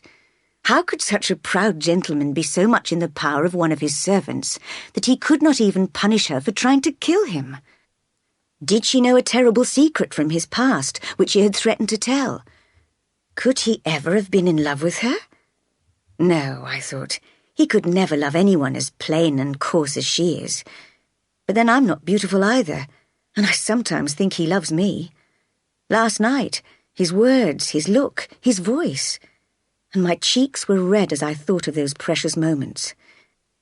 I was now even more impatient to see Mr. Rochester, but when I was having tea with Mrs. Fairfax in the afternoon, the first thing she said was, "It's fine weather for the master's journey." "Journey?" I cried. "I didn't know he'd gone anywhere." "Oh, yes, he went off just after breakfast to visit a family in a big house about 16 miles away. I know they've invited a lot of guests who'll be staying in the house. Mr. Rochester is always very popular with the ladies at these parties, so he may not come back for a week or so." "Who are the ladies at this house party?" "3 sisters, very elegant young ladies, and their friends, Blanche and Mary Ingram. But Blanche is the most beautiful of all. I saw when she came to a Christmas party at Thornfield 6 or 7 years ago." "What does she look like?" "She was 18 then. A lovely girl, with beautiful skin, long curling black hair, and fine black eyes which shone as brightly as her jewels. She looked like a queen. All the gentlemen admired her, not only for her beauty, but also for her musical skills. When she and Mr. Rochester sang together, it was a delight to hear." "Mr. Rochester? I didn't know he could sing." "Oh, yes, he has a very fine voice. And then she played the piano later. The master said she played extremely well." "And this beautiful lady isn't married yet?" "No, I don't think she or her sister has much money." "But I'm surprised some rich gentleman hasn't fallen in love with her. Mr. Rochester, for example. He's rich, isn't he?" "Oh, yes. But you see, there's a considerable difference in age. He's nearly 40, and she's only 25. "Well, marriages like that happen every day. Do you think—" But I was interrupted by Adele, who came to join us, and the subject was changed. That night in my room, I was stern with myself. You, Jane Eyre, I accused my reflection in the mirror, you are the biggest fool in the world. How could you imagine that a gentleman of family and wealth would love you, a plain little governess? Just look at yourself. And I decided that next day I would draw an honest sketch of myself and then one of Blanche Ingram, painting the most lovely face I could imagine, according to Mrs. Fairfax's description. In the future, if ever my old feelings about Mr. Rochester began to return, I would only have to glance at the two pictures to see the great difference between us, and in this way, common sense would destroy my foolish dreams. Chapter 11. The Thornfield House Party. 2 disappointing weeks passed before we heard from Mr. Rochester again. During this time, I tried hard to forget my feeling for him. I reminded myself that he paid me to teach Adele, nothing more, and that no other relationship could exist between us. When his letter finally came, Mrs. Fairfax announced with great excitement that he was planning a house party at Thornfield. He was going to return in 3 days' time and had invited a large number of ladies and gentlemen to stay for several days. We all worked extremely hard in the next few days, cleaning all the rooms and preparing the food. The only person in the house who did not appear excited was Grace Poole, who stayed in her room upstairs, coming down once a day for food and drink. None of the servants seemed at all curious about her, but I once heard 2 of the maids talking, and I listened when I caught her name. "Does Grace Poole earn a lot, then?" asked one. Yes, 5 times what you and I earn," answered the other. "But she's good at the work, I expect," said the first. "Oh, she understands what she has to do, that's true," answered the second. "And not everyone will want to do her job, not even for all that money." "Quite right. I wonder whether the master—" Suddenly they saw me and broke off their conversation. "Doesn't she know?" I heard one of them whisper. "No," said the other, and they were silent. So I realized there was a secret at Thornfield which nobody wanted to tell me. At last the great day came. Everything was ready for the master and his guests. Adele and I watched from an upstairs window as the carriages arrived. In front rode Mr. Rochester on his black horse, and with him rode a beautiful lady, her black curls streaming in the wind. Blanche Ingram, I thought. We listened to the laughing and talking in the hall as the guests were welcomed by their host and his housekeeper. From a dark corner of the stairs, we admired the ladies as they went up to their rooms, and then again as they descended to dinner in their elegant evening dresses. Adele was hoping Mr. Rochester would call her down to meet the guests, but in the end she was so tired with all the excitement that she and I both went to bed early. Next morning, after breakfast, the whole group went out for the day. Again I saw Mr. Rochester and Blanche Ingram riding together. I pointed this out to Mrs. Fairfax. "You see, Mr. Rochester clearly prefers her to any of the other ladies." "Yes, he does seem to admire her," admitted the housekeeper. "And she admires him. Notice how she looks at him? But I haven't really seen her face yet. I'd like to." "You'll see her tonight," answered Mrs. Fairfax. "I mentioned to the master that Adele wanted to be introduced to the ladies, and he asked you to bring her down to meet them this evening." "Well, I'll go if he wants me to, but I don't like meeting strangers. I'm not used to it." "I understand how you feel," said the old lady kindly, "but the guests won't notice you much, and you can easily escape after a short time." So Adele and I, dressed in our best, were waiting as the ladies came into the sitting-room after dinner. I was most impressed by the beauty and elegance of all of them, but was especially fascinated by the Ingram family. Lady Ingram, although between 40 and 50, was still a fine woman. Her hair still looked black, by candlelight at least, and her teeth still seemed perfect. But she had fierce, proud eyes that reminded me of Aunt Reed's, and a hard, powerful voice. Her daughter Mary was rather quiet, but her other daughter Blanche was very different. As soon as the gentleman came into the room and coffee was served, she became the centre of attention. She played the piano excellently. She sang sweetly, she discussed intelligently, and all the time her flashing eyes, rich black curls, and fine figure attracted glances from every gentleman in the room. But I was looking for someone else. The last time I'd seen him, on the night of the fire, he had held my hands, told me I had saved his life, and looked at me as if he loved me. How close we had been then. But now, he entered the room without even looking at me, and took a seat with the ladies.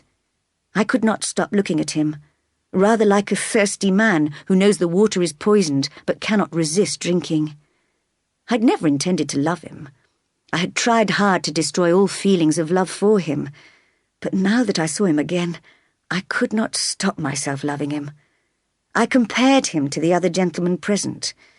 They were all fine, handsome men, but they did not have his power, his character, his strength, or indeed his deep laugh or his gentle smile. I felt that he and I were the same sort of person, that there was something in my brain and heart, in my blood and bone, that connected me to him forever. And although I knew I must hide my feelings, must never allow myself to hope, I also knew that while there was breath in my body, I would always love him. Just then I heard Blanche Ingram say to him, "Mr. Rochester, you should have sent that little girl, Adele, is that her name, to school. But I see you have a governess for her. I saw a strange little person with her just now. Has she gone?" "Oh, no, there she is on the window seat. It's very foolish of you, you know. Governesses aren't worth their salary, are they, Mamma?" "My dear, don't mention governesses to me," cried Lady Ingram, holding a white hand to her forehead. "How I have suffered with them." One of the older ladies whispered to her, pointing in my direction. "Oh, I don't care if she hears me," said Lady Ingram. "All governesses are useless. They never teach children anything." "What fun we used to have playing tricks on them, didn't we, Mary?" laughed Blanche. "But governesses are boring. Let's change the subject." "Mr. Rochester, will you sing with me?" "With pleasure," he answered, bowing, and the group moved towards the piano. This was the moment for me to escape, but I'd only just left the sitting-room and reached the hall when Mr. Rochester appeared through another door. "Come back, you're leaving too early," he said to me. "I'm tired, sir." He looked at me for a minute. "And a little depressed? Why?" "Tell me." "Nothing. It's nothing, sir. I'm not depressed." "But I think you are. You're almost crying. But I haven't got time now to discover the reason. Well, tonight you may leave early, but I want to see you with my guests every evening. Good night, my—" He stopped, bit his lip, and turned quickly away. Those were cheerful, busy days at Thornfield. The old house had never seen so much life and activity. When it was fine, the host and his guests went riding, visited places of interest, and walked in the gardens, and when it was wet, they played games indoors. Mr. Rochester and Blanche Ingram were always together. Observing them closely, I felt very sure that he would soon marry this fine lady. But I did not feel jealous, because I knew he did not love her. She had made every effort to attract him, but he had not given her his heart. I saw her faults very clearly. She was intelligent, but had no opinions of her own. She was beautiful, but not good. She spoke of feelings, but she knew nothing of sympathy or pity. And above all, she had her mother's pride and hardness. Other eyes apart from mine saw all these faults. Mr. Rochester himself knew she was not perfect, but he was clearly preparing to marry her, perhaps because she was of good family, perhaps for some other reason. One day when Mr. Rochester was out alone on business, a stranger arrived in a carriage and introduced himself as an old friend of the master's. His name was Mason, and he had just returned from the West Indies, where Mr. Rochester had once lived. Chapter 12. The Gypsy Woman. No sooner had Mr. Mason joined the group of guests than a servant entered to announce the arrival of an old gypsy woman who was supposed to be a skilled fortune-teller. The ladies were very excited and decided to ask her to tell their fortunes. Miss Ingram, as usual, was first and spent 15 minutes alone with the old woman in the library. She came back looking cross. "It's just childish nonsense. How can you all believe in that sort of thing?" she said, picking up a book and pretending to read it. But as she frowned more and more and did not turn a page, I assumed that the gypsy's words were more important to her than she wanted us to think. Next, 3 young ladies went in together and came back full of praise for the gypsy's skill.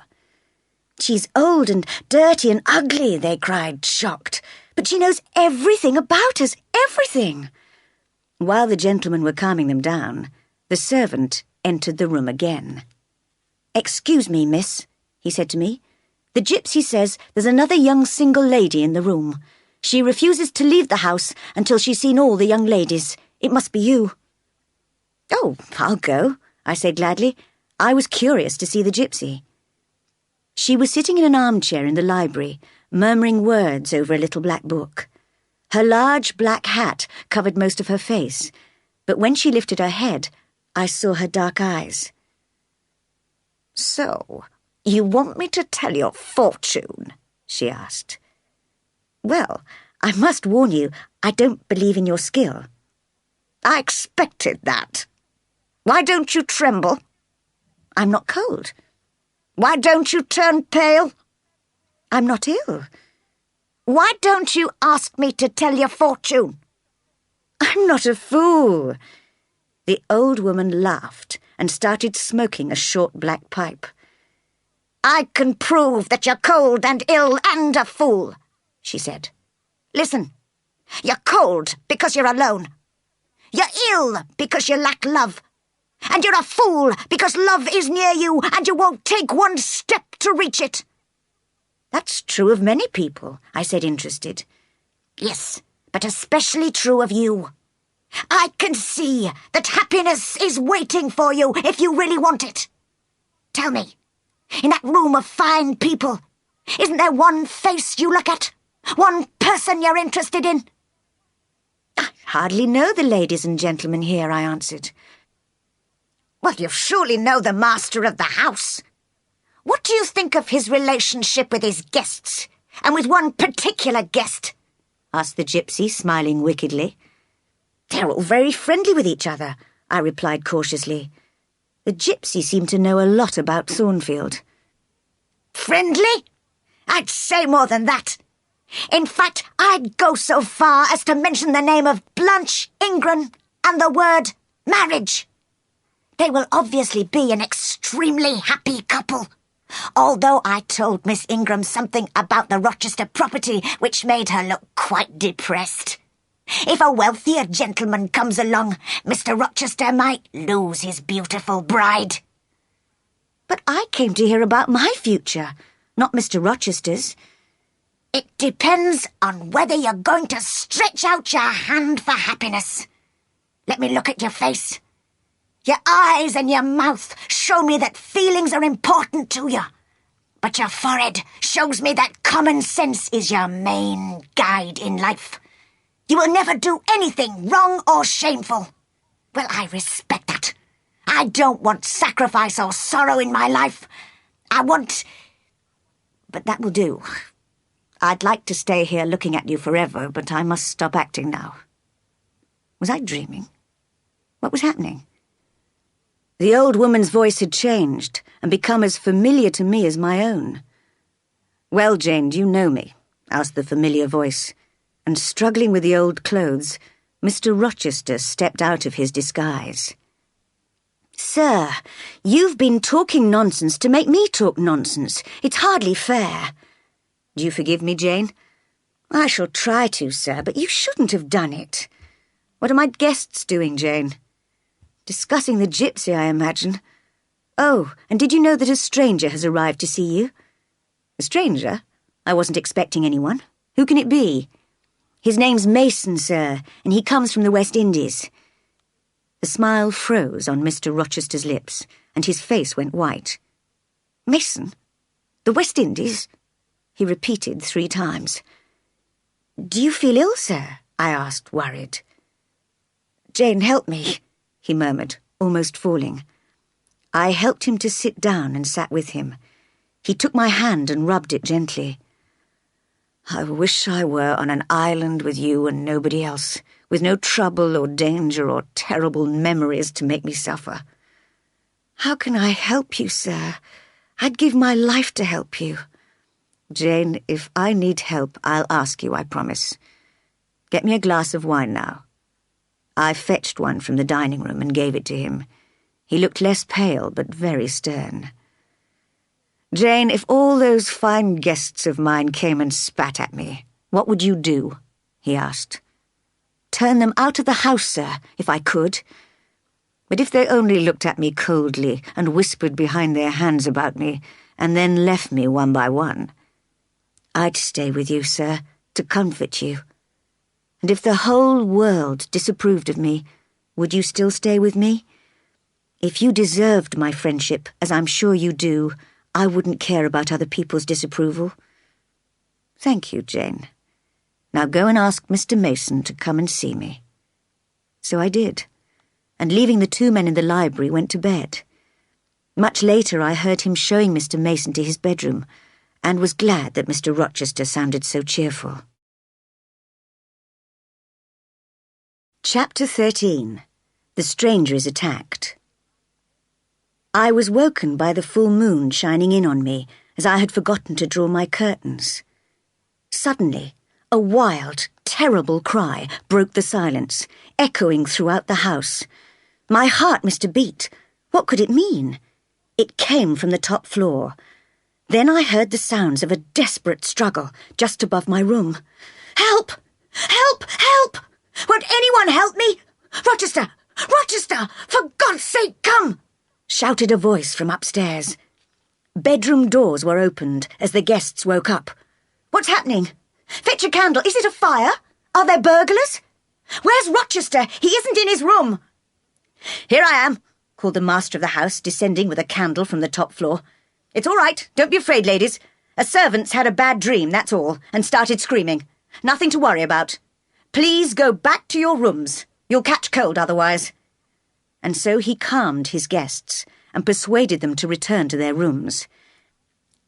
But I knew that the sounds I had heard could have nothing to do with a servant's dream. So I dressed and waited in my room in case I was needed.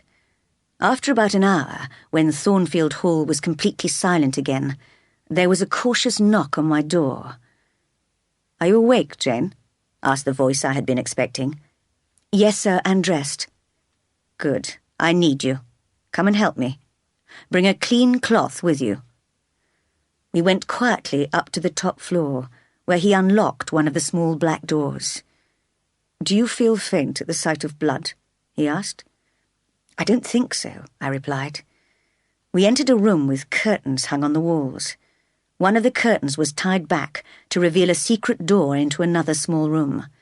From there came an angry growling sound, almost like a dog. Wait here, said Mr. Rochester, and went into the secret room where a shout of laughter greeted him. Oh, so Grace Poole was there. He came out quickly and closed the secret door. Then he showed me why he needed me. In an armchair lay Mr. Mason, his clothes and his arm covered in blood. As we bent over him, he opened his eyes and groaned. Am I going to die? He murmured weakly. No, man, don't be foolish. It's just a scratch, answered Mr. Rochester. Now, Jane, turning to me, I'll have to leave you in this room with Mason while I fetch the doctor. You must wipe away the blood with a damp cloth like this and help him to drink a little water. But on no account must you speak to him. Is that understood? I nodded and nervously watched him leave the room. I could hear him turning the key in the lock.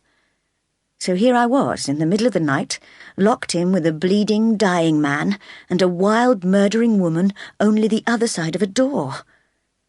It seemed a long night, interrupted only by Mason's groans and by occasional animal-like noises from the secret room. I had plenty of time to wonder why these violent attacks happened, First the fire in Mr. Rochester's room, and now a physical attack on a stranger. And how was Mr. Mason involved? Why was he here on the top floor?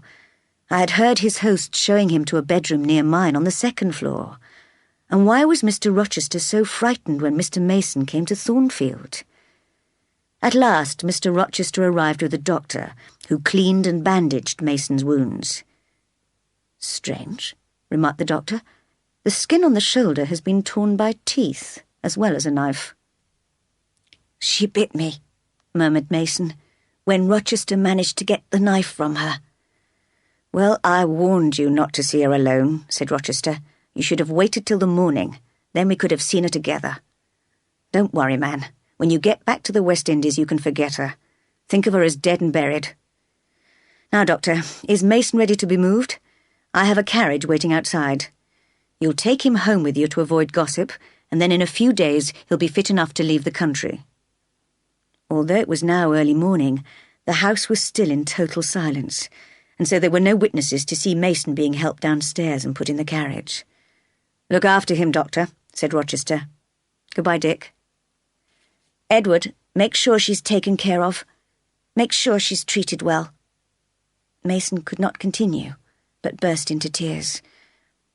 "I'll do my best, Dick, as I always have done," replied Rochester, shutting the door of the carriage, which rolled away.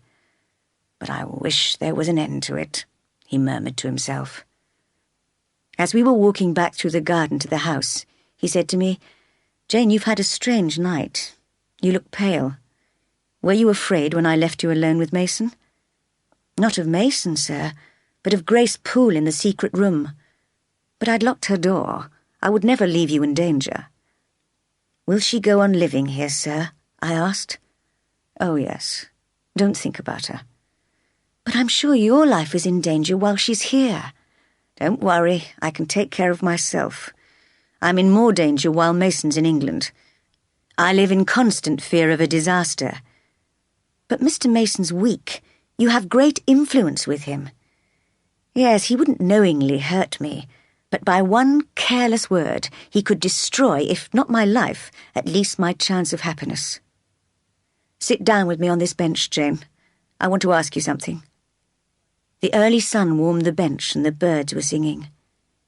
"Now, Jane, suppose a boy in a foreign country makes a mistake. Not a crime, mind you.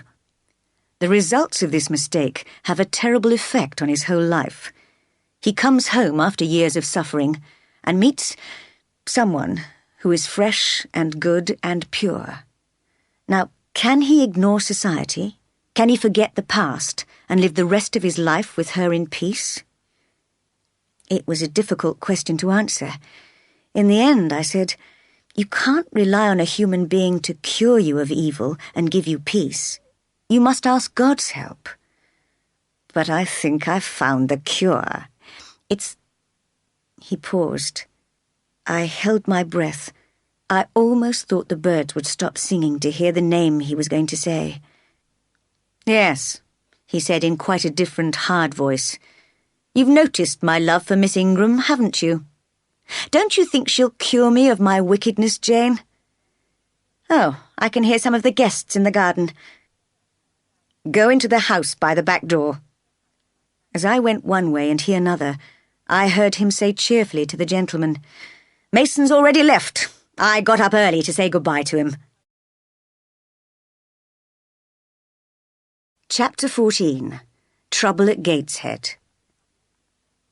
When I was a child at Gateshead, Bessie the nursemaid used to say that to dream of children was a sure sign of trouble to come. For a whole week now, I had dreamt of a small child every night, and perhaps Bessie was right, as a message came from Gateshead. It appeared that my cousin, John Reed, who had spent and wasted all his money and some of his mother's, and been in debt or in prison most of his life, had killed himself a week before.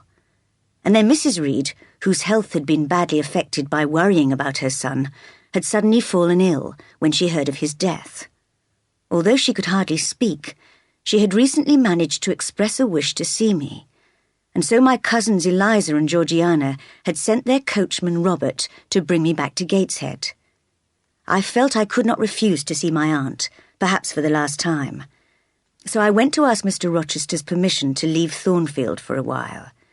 I found him talking to Miss Ingram, who looked at me in disgust when I interrupted their conversation. "Well, Jane, what is it?" he asked, when we had left the room full of guests and gone into the library. "Please, sir, I would like permission to visit my aunt, who is ill, for a week or two." "Your aunt? You told me you had no relations." "I have none who love me, sir. She's Mrs. Reed, my uncle's wife. Her son has died recently. I really can't neglect her now that she is dying." "What nonsense, Jane. Rushing off to visit an old lady who has never loved you. But I see you've decided to go. Where does she live and how long will you stay?" "She lives at Gateshead, sir, 100 miles away. I'll stay as short a time as I can." "Promise me only to stay a week." "I can't promise, sir. I might have to stay longer. And you certainly can't travel 100 miles alone." "They've sent the coachman for me, sir. I'll leave tomorrow." Mr. Rochester thought for a while. "Well, you'll need some money. I haven't paid you any salary yet. How much have you in the world, Jane?" he asked, smiling. I showed him my tiny purse. He took it and laughed as he counted the few coins. Then he took out his wallet. "Here is £50, he said, offering me a note. "But you only owe me £15, sir," I cried. "On second thoughts, give me that back. If you had £50, perhaps you would stay away for 3 months. Here is £10. Is that enough?" "Now you owe me £5, sir," I pointed out. "You'll have to come back for it then," he said, laughing. "There's something else, sir. You've told me you're going to marry soon. In that case, Adele should go to boarding school." "To get her out of my lovely bride's way? A very sensible suggestion. But what about you?" "I must find another job somewhere. I'll advertise." "Don't you dare," he growled. "Promise me, Jane, not to look for another job. I'll take care of that." "I'll promise, sir, if you promise that Adele and I will be out of your house before your bride enters it." "Very well. And now we must say goodbye." "Goodbye, Mr. Rochester." I set out early the next morning and travelled all day. As I approached Gateshead Hall, I realised it was 9 years since I had left it. In that time I had made some friends, gained much self-confidence, and finally lost my hatred of the Reeds. I was delighted to see my old friend Bessie again. She had married Robert the coachman and was very busy with her 3 young children. The house itself had not changed at all, but my cousin certainly had. Eliza was now very tall and thin, with a rather sour face, dressed in very plain clothes, and with a cross hanging round her neck. Georgiana, on the other hand, was still pretty but very fat, and wore extremely fashionable clothes. They did not seem pleased to see me. In fact, they more or less ignored me, but I hardly noticed their rudeness. I told the housekeeper that I would be staying for several days, and then went straight to my aunt's room. I remembered it well from my childhood. I had often been called there to be punished. Bending over her bed, I kissed her. "How are you, dear aunt?" I asked. I had sworn never to call her aunt again, but I did not regret breaking that promise to myself. I held her hand. "Are you Jane Eyre?" she asked. Her face, although deathly pale, was as stern as ever, and she removed her hand from mine. "That child was more trouble to me than anyone would believe. I was glad to send her to Lowood. And John, poor John, he needs so much money. Where can I get more money from? What will happen?" She seemed very confused and excited, so I left her to sleep. Her illness got worse in the next few days. I spent some time every day looking after her, and the rest of the time with my cousins, listening to their plans for the future. Eliza was planning to join a religious community after her mother's death, but Georgiana was hoping to stay in London with relations, to see the new fashions and go to all the parties. It was quite clear they had no real feeling for their mother and were almost looking forward to her death. One dark, stormy night, I visited the dying woman. She lay there asleep in her room, neglected by her daughters and servants. As I looked out of the window into the black emptiness, I wondered about the great mystery of death and thought of Helen Burns, who was so sure her spirit would go to heaven. Would my aunt's spirit go there too? "Who are you?" I heard the sick woman murmuring. "I wanted to see Jane Eyre. I must tell her something." "I am Jane Eyre, Aunt," I told her gently. "I know I'm very ill," she said weakly. "Before I die, I must confess what I've done wrong. First, I broke my promise to my husband about you. And second—" She broke off. "After all, perhaps I don't need to tell her," she said to herself. And then, "No, it's no good. I know I'm dying. I must tell her, and quickly. Jane Eyre, take the letter from the top drawer of my desk and read it." I did so. It said, "Madeira. Dear Mrs. Reed, please inform me of the address of my niece, Jane Eyre. As I am unmarried with no children and fairly wealthy, I would like her to come to Madeira to live with me and to inherit all my property when I die. John Eyre." "Why did I never hear of this?" I asked, amazed. "I hated you so much that I wrote back to him telling him you had died of typhus fever at Lowood. That was my revenge on you for causing me so much trouble," she cried angrily. "Dear Aunt," I said, "don't think about that any more. I was only a child. It's not surprising I was a nuisance." "You were always so angry and violent. Such a wicked child." "Not as wicked as you think. I would have loved you if you'd let me. Forget it all and kiss me now, Aunt." But it was too late for her to break the habit of dislike, and she turned away from me. Poor woman. She died soon afterwards, keeping her hatred of me alive in her heart, and no one at Gateshead cried for her. Chapter 15. The Future Mrs. Rochester. And so I set out on the long journey back to Thornfield. Mrs. Fairfax had written to me while I was at Gateshead, telling me that the guests had all gone, and Mr. Rochester had gone to London to buy a carriage for his wedding. It was clear that he would be getting married very soon. After a long day sitting in the coach, I decided to get out at Millcote, leave my luggage at the hotel, and walk across the fields to Thornfield. It was a warm June evening, and I felt glad to be going home.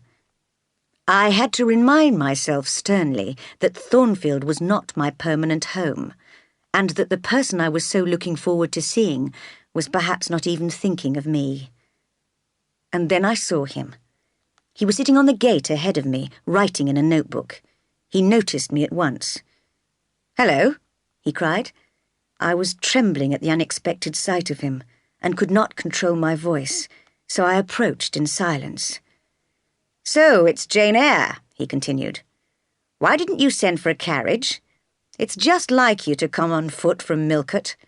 Now, what have you been doing for a whole month?" "I've been looking after my aunt, sir, who's just died." "You come from another world, Jane, from the world of the dead. I think you must be a spirit, and absent for a whole month. I'm sure you've quite forgotten me." Even though I knew I would soon lose him, he had such power to make me happy that I was in heaven listening to him. "Did Mrs. Fairfax tell you I've been to London?" he asked. "Oh, yes, sir, she did." "And I expect she told you why I went there? Well, you must see the carriage I've bought, Jane. It will suit Mrs. Rochester perfectly. I only wish I were more handsome, as she's so beautiful. Can't you put one of your spells on me to make me more attractive for her?" "That's beyond the power of magic, sir," I replied, while thinking, to someone who loves you, you are handsome enough. Mr. Rochester was sometimes able to read my thoughts, but this time he just smiled warmly at me and opened the gate. "Pass, friend," he said, "and welcome home." I could have just walked past him in silence, but something made me turn and say quickly, before I could stop myself, "Thank you, Mr. Rochester, for your great kindness. I'm glad to come back to you, and wherever you are is my home, my only home. I ran across the field and into the house before he had time to answer. 2 weeks passed after my return with no news of the wedding. There were no preparations at Thornfield and no visits to the Ingram family, who lived only a few miles away. I almost began to hope. It was the middle of summer, and every day the sun shone on the green fields, the white baked roads and the cool dark woods. One evening, after Adele had gone to sleep, I went into the garden. I discovered a quiet place where I thought nobody would find me, but then I noticed Mr. Rochester had come into the garden too. Hoping to escape back to the house, I crept quietly behind him while he was bending over to admire an insect, but... "Jane," he said suddenly, "come and look at this beautiful insect." "Oh, now he's flown away. No, don't go back to the house, Jane, on such a lovely night. Come and walk with me." I could not find a reason for leaving him, so I accompanied him in silence. "Jane," he began, "you like Thornfield, don't you? And you even like little Adele and old Mrs. Fairfax, don't you?" "I do, sir. I really don't want to leave them." "What a pity," he sighed. "That's what happens in life. No sooner have you got used to a place than you have to move on." "Do I have to move on, sir? Leave Thornfield?" "I'm afraid you must, Jane." "Then you are going to be married, sir." "Exactly, Jane. And as you have pointed out, when I take the lovely Miss Ingram as my bride, you and Adele must leave the house, so I'm looking for a new job for you." "I'm sorry to cause you trouble," I said miserably. "No trouble at all. In fact, I've already heard of a very good job which would be just right for you, teaching the 5 daughters of an Irish family. You'll like Ireland, I think. They're such friendly people," he said cheerfully. "It's such a long way away, sir." I was fighting to keep my tears back. There was an icy coldness in my heart. "Away from what, Jane?" "From England and from Thornfield and... well, from you, sir." I could not stop myself and burst into tears immediately. "It certainly is very far away," he said calmly. "Let's sit on this bench, Jane, like old friends saying goodbye. You know, I sometimes feel as if you and I were connected by a string tying our 2 hearts together. And if you went to Ireland, I think that string might break and I might bleed to death." I wish I'd never been born," I cried. "I wish I'd never come to Thornfield." No longer able to control my feelings, I poured out what was in my heart. "I can't bear to leave, because here I've been treated kindly, and because I've met you, Mr. Rochester, and I can't bear never to see you again. Now I have to leave. I feel as if I'm dying."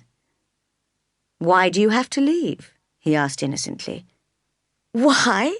I repeated, amazed. "Because you're marrying Miss Ingram. She's your bride." "My bride? I have no bride," he answered. "But I will have one, and you must stay." "I can't stay," I cried furiously. "Do you think I can watch another woman become your bride? Do you think I'm a machine without feelings? Do you think, because I'm small and poor and plain, that I have no soul and no heart? Well, you're wrong. I have as much soul and heart as you.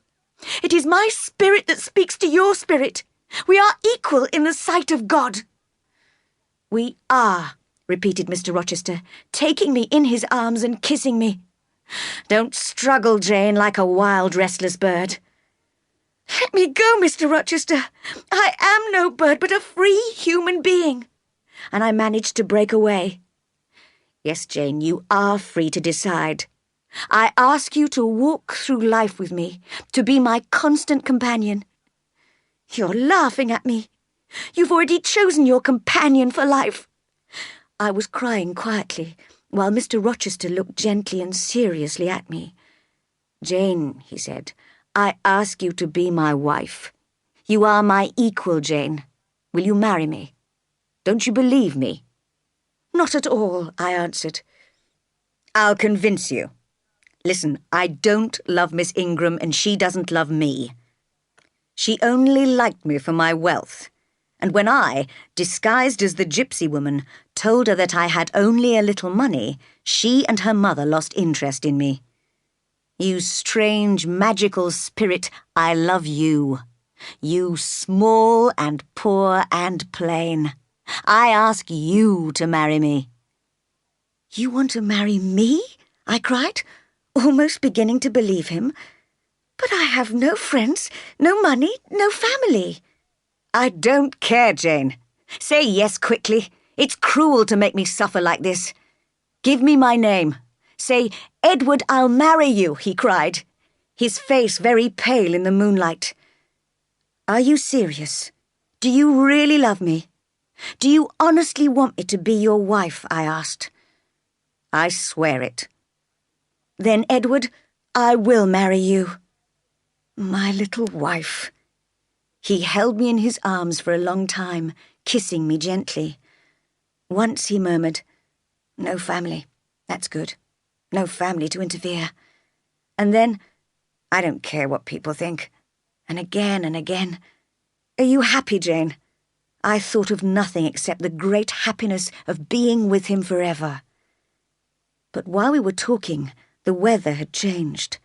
A strong wind was now blowing, and there was a loud crack of thunder. Suddenly rain poured down, and although we hurried back to the house, we were quite wet when we arrived in the hall. We did not notice Mrs. Fairfax standing in the shadows. "Good night, my darling," he said, kissing me repeatedly. As I ran upstairs, I caught sight of the old lady's shocked face. Tomorrow I'll explain to her, I thought. Just then I was too happy to think about anything except our bright future.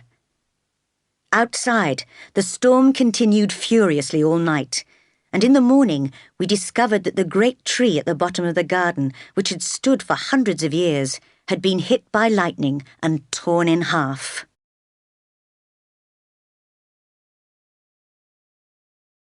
Chapter 16. Preparing for the Wedding. I was a little nervous before seeing Mr. Rochester next morning. Was I really going to marry him, or was it all a dream? But I soon felt calmer when he came to meet me and kissed me. "Jane, you look well and smiling and pretty," he said. "You will be Jane Rochester in 4 weeks' time, not a day more. I'll send for my family jewels, which are kept in a London bank. They are for my bride, whether she's a great lady or a governess." "Oh, no, sir," I cried. "I'm too plain for jewels. I'm not used to wearing them." "I insist, Jane. Today I'm taking you in the carriage to Millcote to buy some elegant clothes. In a month's time we'll have a quiet wedding in the local church, and after a few days in London we'll travel through all the countries of Europe." "Well, sir, you seem very eager to please me, but I wonder if you will agree to a request of mine." "Ask me anything, Jane, anything." "Indeed I will. This is my request. I ask you not to give me jewels and fine clothes." "If that's really your wish, I agree. But can't you think of anything I can give you?" "Well, I'd like you to give me the answer to a question." He looked worried and turned away from me. "Curiosity is dangerous," he said. "I may not be able to agree to this particular request. But what is it?" "How stern you look. I suppose that's how you will look when we're married. This is what I want to know. Why did you take such trouble to make me believe you wished to marry Miss Ingram?" He stopped frowning at once and smiled down at me. "Is that all? What a relief. All right. I shall have to confess, although you may be angry with me, Jane, as angry as you were last night when you told me we were equal. Well, I pretended to love Miss Ingram, to make you madly jealous. I wanted you to be as much in love with me as I was with you. And I suppose you didn't care at all about poor Miss Ingram's feelings. She only has one feeling, pride. Were you jealous, Jane? Never mind, Mr. Rochester. One more request. Please explain everything to Mrs. Fairfax. She looked so shocked last night." When I visited the old housekeeper later that day, I found she was amazed by the news that I was going to marry the master.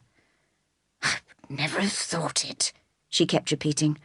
"Mr. Rochester so proud and such a gentleman, to marry his governess." She examined me closely, as if to discover the reason for this strange event, and shook her head, still puzzled. "He's 20 years older than you. He could be your father." "No, indeed, Mrs. Fairfax," I replied crossly. "He looks much younger than that." "Is he really going to marry you for love?" she asked. I was so hurt by her amazement that tears came to my eyes. "Why?" I asked. "Do you think he couldn't possibly love me?" No, Miss Eyre, but you must realise that this is a very unusual situation. You must be careful of your reputation. I advise you to keep him at a distance until you are married." Although I was upset by the old lady's words, I followed her advice, and in the weeks before the wedding, I went on teaching Adele as usual. Only in the evenings did I spend some time with Mr. Rochester, and I was careful not to allow him to hold me in his arms or kiss me. Sometimes he was angry with me and called me a hard little thing or a cruel spirit, but I preferred that to being called my darling. I saw that Mrs. Fairfax approved of my correct behaviour, and I knew that he respected me for it. But it was not easy for me. I would rather have shown him my love. My future husband was becoming my whole world, and more than that, my hope of heaven. At last, the night before the wedding arrived. My clothes were packed and I was ready. But I was anxious to see Mr. Rochester, who had been away on business, so I ran out of the quiet house to meet him on the road. A wild, stormy wind was blowing, and in the garden I passed the wreck of the great tree. Then suddenly I saw him riding towards me. "You see," he shouted, "you can't do without me. Jump up onto my horse." Together we rode back to Thornfield. While he ate dinner, I sat quietly beside him. He looked closely at me. "You look sad, Jane," he said. "Is anything wrong? Are you nervous about your new life?" "No," I replied firmly. "I'm not worried about that, because I love you. But last night I had a strange dream, a terrible dream. It was dark and windy outside, and before I went to sleep, I could hear a dog growling in the distance. In my dream, I was carrying a small child in my arms down a long road. I was trying to catch up with you, but I couldn't." "And you still worry about a foolish dream when I'm close to you? But say you love me again, Jane." "I do love you, Edward, but I haven't finished my story." "Is there more? Well, go on." "I dreamed that Thornfield was totally destroyed, just a heap of stones. I was still carrying the child, but now I could see you riding away into the distance. I knew you would never come back. Then I woke up." "That's all then, Jane? Nothing to worry about?" "No, wait. There was candlelight in my room, and a strange shape examining the wedding dress hanging in my cupboard. My blood ran cold. It wasn't Mrs. Fairfax or any of the servants. It wasn't even Grace Poole. It was a horrible sight." "Describe the shape, Jane." "It looked like a tall woman, with long, thick, dark hair hanging down. She took up the beautiful veil you bought me, put it on her own head, then turned to admire herself in the mirror. It was then that I saw her wild, inhuman face. She removed the veil, tore it in two, and threw it on the floor." "And then?" Mr. Rochester seemed almost nervous. "She came to my bedside, put her candle close to my face, and stared fiercely at me. I must have fainted, and I suppose she left. Now, can you tell me who or what that woman was?" "Jane, you are too sensitive. That was just a dream. Don't think about it any more," he answered comfortingly. "That's just what I said to myself when I woke up this morning. But when I looked on the floor, there was the veil, torn in two halves." I felt Mr. Rochester suddenly tremble. "To think what might have happened," he cried, throwing his arms around me. "Thank God it was only the veil." After a few moments, he said calmly, "Now, Jane, be sensible. That woman must have been Grace Poole. There is no other explanation." "Perhaps you're right," I admitted slowly. "One day I'll explain to you why I keep her in my house. But tonight, go and sleep in Adele's room. You'll be quite safe there. Just dream about our future." Chapter 17. The Wedding Day. We had no friends or family to accompany us to the church. I had not told my Reed cousins about our wedding, but I had written to my uncle, John Eyre, in Madeira. Mr. Rochester was in such a hurry that he only allowed me a short time to put on my wedding dress and veil. "Jane, you look lovely," he said, "but you can only have 10 minutes for breakfast." We almost ran up the road to the church, his strong hand holding mine. His dark face looked stern, and he did not speak. I did not notice the weather or my surroundings at all. I only wanted to know why he looked so fierce. Suddenly, he noticed how pale I was, and stopped for a moment to let me get my breath back. Then we walked more slowly into the church. The priest and the clerk were waiting for us. There was nobody else except 2 strangers who were standing at the back of the church. The ceremony began, and soon I heard the priest come to the point in the wedding where he had to ask, "Is there any reason why these 2 people should not be married?" The priest paused for a second, as was the custom, but before he could continue, a voice from the back of the church said clearly, "There is a reason." The priest looked up from his book and stood silent.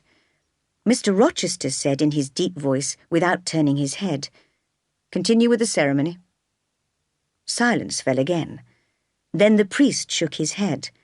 "I must investigate this first," he said. One of the strangers from the back of the church came forward and said calmly and quietly, "This wedding cannot continue because Mr. Rochester is already married." I felt as if I had been hit. Mr. Rochester's whole face was like colourless marble. Without speaking or smiling, he was holding me tightly round the waist, as if he would never let go. "Who are you?" he growled at the stranger. "And tell me what you know of this supposed wife of mine." "I'm a lawyer, sir. I have a certificate here proving that you married Bertha Mason in the West Indies 15 years ago." "That may prove I've been married, but it doesn't prove that she's still alive." "I can produce a witness," said the lawyer, "who has seen her alive recently." "Produce him or go to hell," said Mr. Rochester. "Here he is. Mr. Mason," called the lawyer.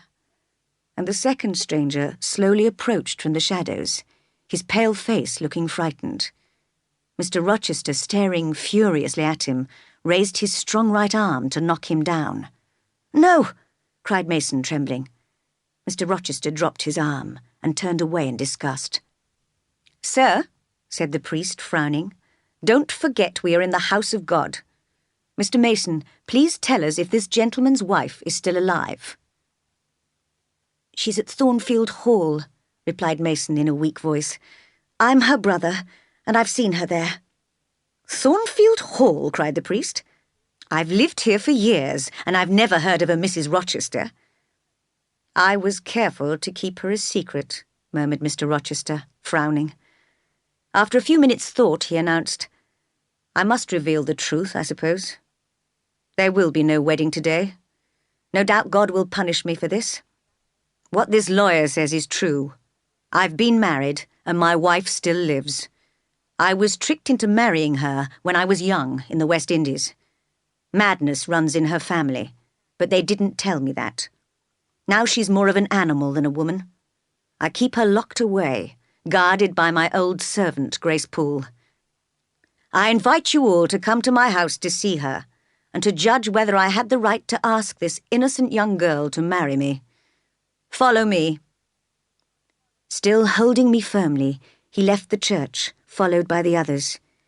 At the door of Thornfield Hall, Mrs. Fairfax, Adele, and the servants rushed forward, smiling, to congratulate us. "Too late," cried the master, waving them away. Your congratulations are 15 years too late." We all went up to the top floor and entered the room where Mason had been attacked.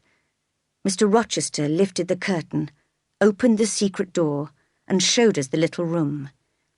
Grace Poole was making soup over a fire, and behind her a shape crawled on the floor. It was hard to say whether it was animal or human. It growled like a wild animal, but it wore clothes and had long, thick, dark hair. "How are you, Mrs. Poole?" asked the master. "And how is your patient today?" "Not bad, sir," answered Grace. "But be careful. She'll try and bite you if she sees you, sir." Just then the shape turned and with a fierce cry attacked Mr. Rochester violently. I recognized her dark, ugly face. They struggled for a moment, and then he held her down and with Mrs. Poole's help tied her to a chair. He turned to the others with a bitter smile. "You see, gentlemen, this is my wife. This is the partner I have to live with forever. And instead, I wish to have this," laying his hand on my shoulder. "This young girl. Can you honestly blame me? Compare the two and then judge me." We all left the room silently. As we went downstairs, the lawyer said to me, "I know you weren't aware of this, Miss Eyre. Nobody will blame you. And Mr. Mason will tell your uncle so when he goes back to Madeira." "My uncle? Do you know him?" I asked, surprised. "I'm his lawyer. Mr. Mason and he have often done business together. On his way back to the West Indies, Mr. Mason stopped in Madeira and stayed with Mr. Eyre, who mentioned that his niece was going to marry a Mr. Rochester." "Yes, I wrote to tell him I was getting married," I said. "Well, when Mr. Mason explained that Mr. Rochester was already married, your uncle sent him straight back to England to prevent you from marrying and making a terrible mistake. I'm afraid your uncle is very ill and will probably die soon, so I think you had better stay in England until you receive further news of him." After the gentleman had left, I entered my room and locked the door. Slowly I took off my wedding dress and veil. I was weak and exhausted, and only just beginning to realize what had happened. Could I ever again trust the being I had turned into a sort of god? I would not think of him as evil, but he could not have felt real love for me. How foolish I had been to believe him and love him so much. My hopes were all dead, and my future was empty. I lay on my bed, faint and wishing for death, while darkness swam around me. Chapter 18. Mr. Rochester's Explanation. Sometime in the afternoon I recovered a little, but I felt faint as I stood up and realized I had not eaten anything all day. So I opened my bedroom door and almost fell over Mr. Rochester, who was sitting in a chair just outside. "I've been waiting for you all this time, Jane," he said, "and I haven't heard you scream or shout or cry.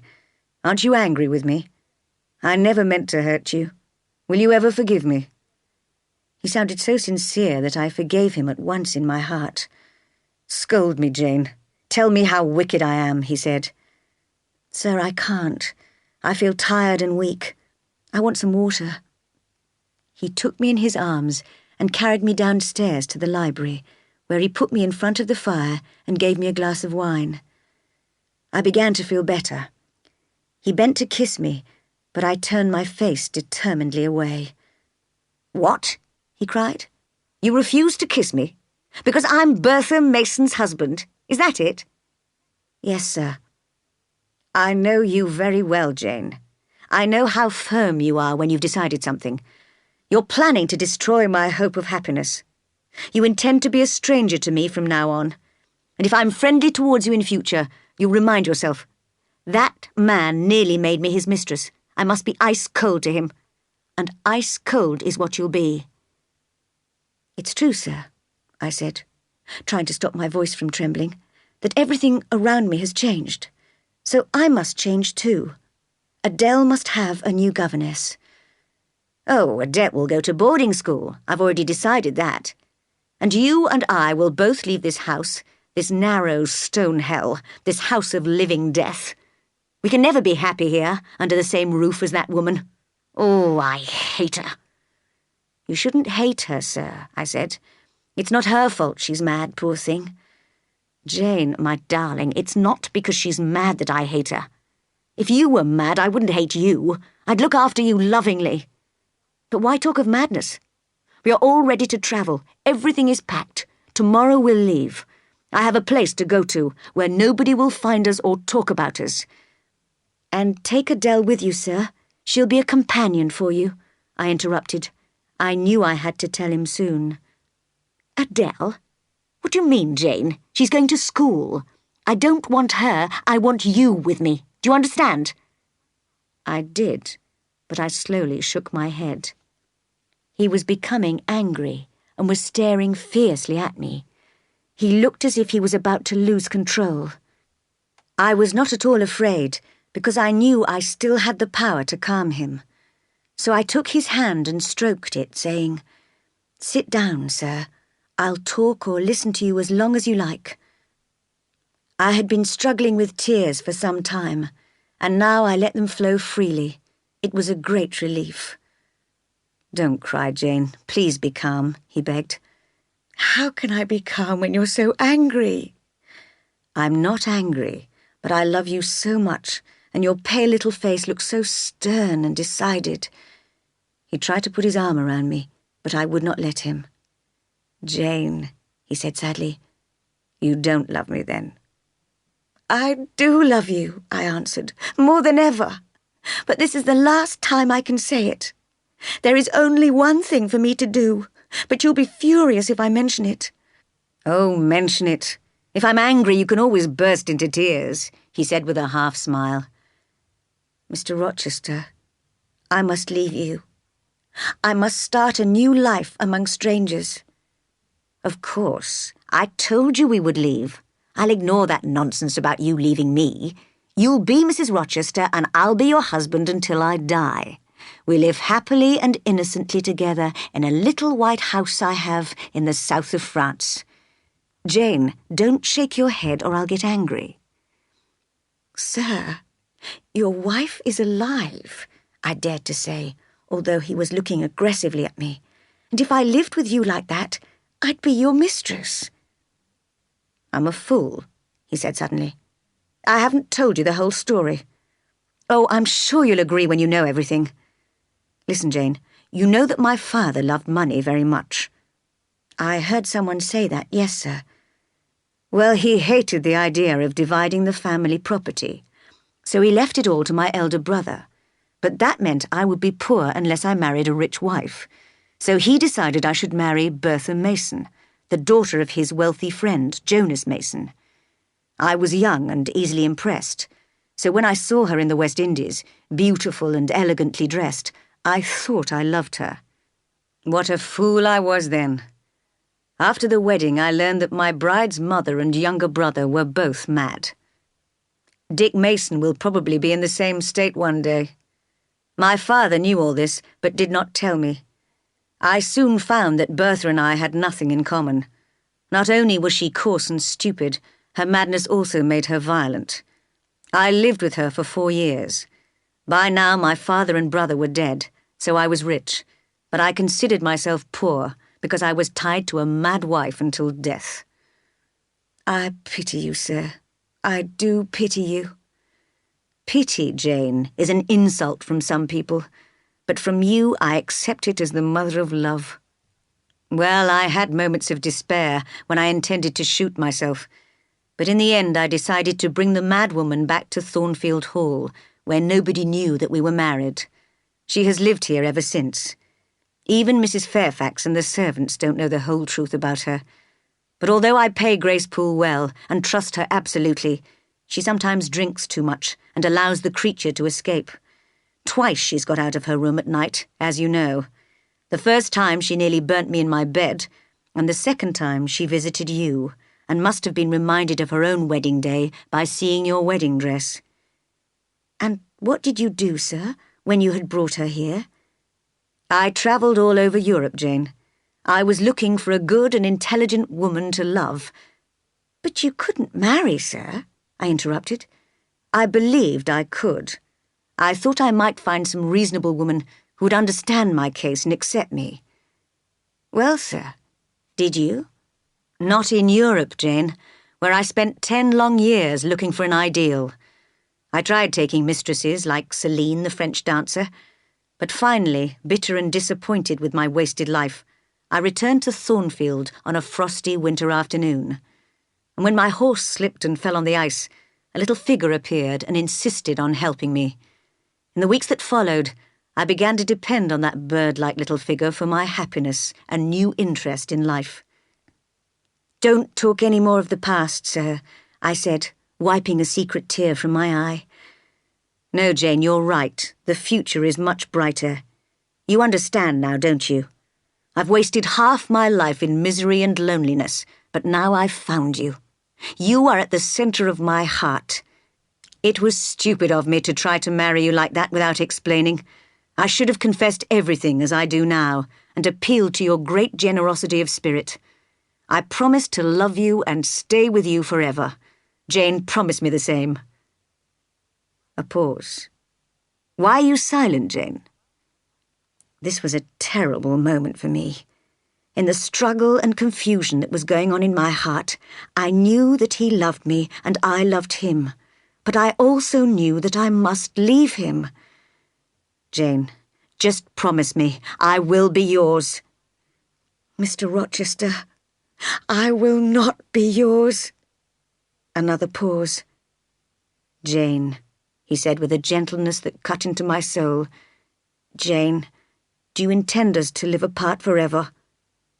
"I do."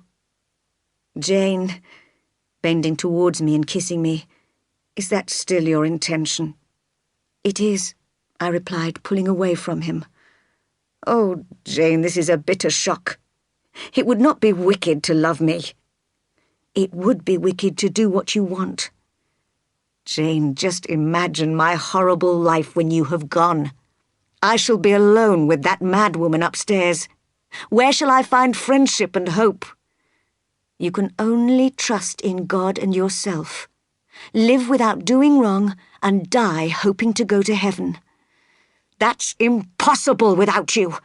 And you have no family to offend by living with me." He was beginning to sound desperate. I knew that what he said was true. However, in my heart, I also knew I was right to leave. He seemed to read my thoughts. Rushing furiously across the room, he seized me violently and stared fiercely into my eyes. He could have broken me in two with one hand, but he could not break my spirit. Small and weak as I was, I stared firmly back at him. "Your eyes, Jane," he said, "are the eyes of a bird, a free, wild being. Even if I break your cage, I can't reach you.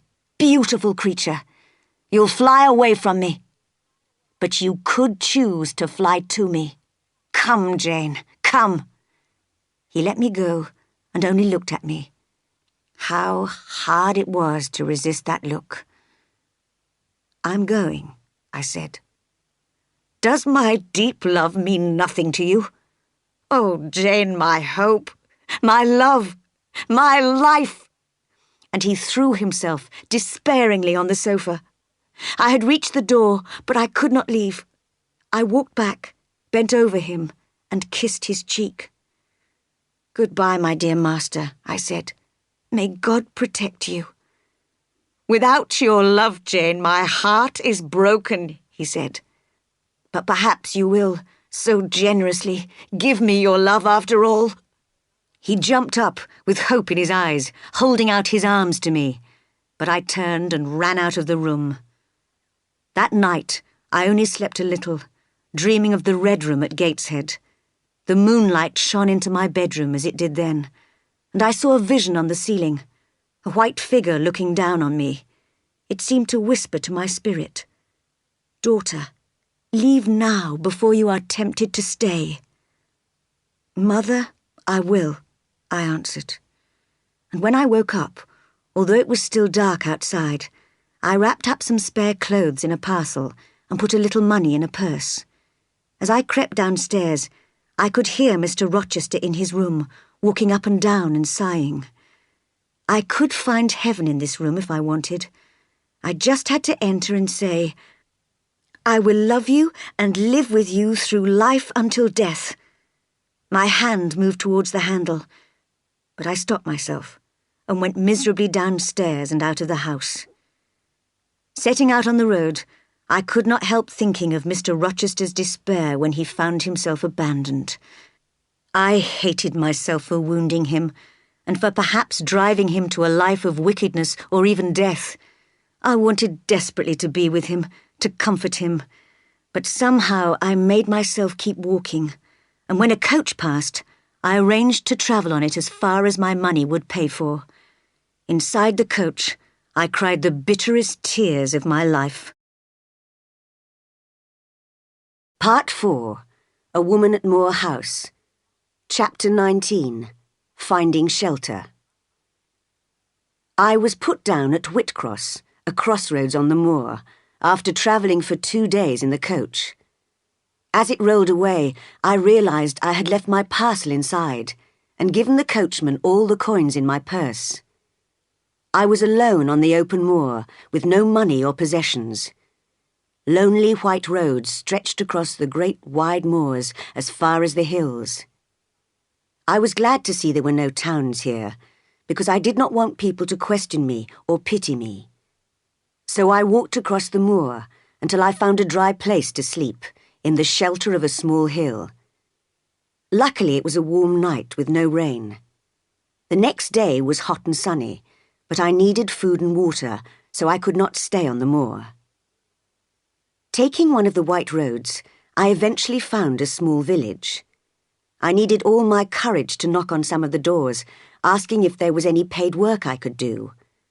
None of the village people could help me, and I could not bring myself to beg for food, although by now I felt weak and faint. At the baker's, I offered to exchange my leather gloves for a small cake, but the baker's wife looked at my dirty clothes and said, "I'm sorry, but how do I know you haven't stolen them?" All I ate that day was a piece of bread, which I begged from a farmer eating his supper. I spent another night on the moor, but this time the air was cold and the ground was damp. Next day, I walked from house to house again, looking in vain for work. I was now very weak from lack of food, and I began to wonder why I should struggle to stay alive when I did not want to live. It was getting dark again, and I was alone on the moor. In the distance, I could see a faint light, and I decided to try to reach it. The wind and rain beat down on me, and I fell down several times, but finally I arrived at a long, low house, standing rather isolated in the middle of the moor. Hiding near the door, I could just see into the kitchen through a small, uncurtained window. There was an elderly woman, who might be the housekeeper, mending clothes, and 2 young ladies who seemed to be learning a language with dictionaries. The kitchen looked so clean and bright, and the ladies so kind and sensible, that I dared to knock at the door. The elderly woman opened it, but she must have thought I was a thief or a beggar, because she refused to let me speak to the young ladies. The door closed firmly, shutting me out from the warmth inside. I dropped onto the wet doorstep, worn out and hopeless, prepared to die. There the young lady's brother found me when he returned home a few minutes later, and he insisted, much against the housekeeper's wishes, on bringing me into the house. They gave me bread and milk and asked my name. "Jane Elliot," I replied. I did not want anybody to know where I had come from. To their further questions, I answered that I was too tired to speak. Finally, they helped me upstairs to a bedroom, and I sank gratefully into a warm, dry bed. For 3 days and nights, I lay in bed, exhausted by my experiences, and hardly conscious of my surroundings. As I was recovering, Hannah, the housekeeper, came to sit with me and told me all about the family. She had known them since they were babies. Their mother had been dead for years, and their father had died only 3 weeks before. The girls, Diana and Mary Rivers, had to work as governesses, as their father had lost a lot of money in business. St. John, their brother, was the vicar in the nearest village, Morton. They only used this house, called Moor House, in the holidays. When I felt strong enough to get dressed and go downstairs, Diana and Mary looked after me very kindly and made me feel welcome in their pleasant home. Their brother, however, seemed stern and cold.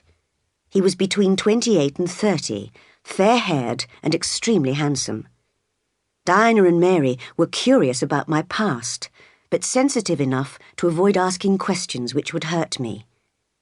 St. John, on the other hand, made determined efforts to discover who I was, but I, just as firmly, refused to explain more than necessary. I told them only that after attending Lowood School, I became a governess in a wealthy family where an unfortunate event, not in any way my fault, caused me to run away. That was all I was prepared to say. I offered to do any kind of work, teaching, sewing, cleaning, so that I could become independent again. St. John approved of my keenness to work and promised to find me some paid employment. Chapter 20. A New Home. I spent a month at Moor House in an atmosphere of warm friendship. I learned to love what Diana and Mary loved, the little old grey house, the wild open moors around it, and the lonely hills and valleys where we walked for hours. I read the books they read, and we discussed them eagerly. Diana started teaching me German, and I helped Mary to improve her drawing. We three shared the same interests and opinions, and spent the days and evenings very happily together. However, St. John hardly ever joined in our activities. He was often away from home, visiting the poor and the sick in Morton. His strong sense of duty made him insist on going, even if the weather was very bad. But despite his hard work, I thought he lacked true happiness and peace of mind. He often stopped reading or writing to stare into the distance, dreaming perhaps of some ambitious plan. Once I heard him speak at a church service in Morton, and although he was an excellent speaker, there was a certain bitterness and disappointment in his words. He was clearly not satisfied with his present life. The holiday was coming to an end. Soon Diana and Mary would leave Moor House to return to the wealthy families in the south, where they were both governesses, and St. John would go back to the vicar's house in Morton, with Hannah, his housekeeper. Although his cold manner made it difficult for me to talk to him, I had to ask him whether he had found any employment for me. "I have," he answered slowly, "but remember, I'm only a poor country vicar and can't offer you a job with a high salary, so you may not wish to accept it. There's already a school for boys in Morton, and now I want to open one for girls, so I've rented a building for it with a small cottage for the schoolteacher. Miss Oliver, who lives in the area and is the only daughter of a rich factory owner, has kindly paid for the furniture. Will you be the schoolteacher? You would live in the cottage rent-free and receive £30 a year, no more." I thought about it for a moment. It was not as good as being a governess in an important family, but at least I would have no master. I would be free and independent. "Thank you, Mr. Rivers. I accept gladly," I replied.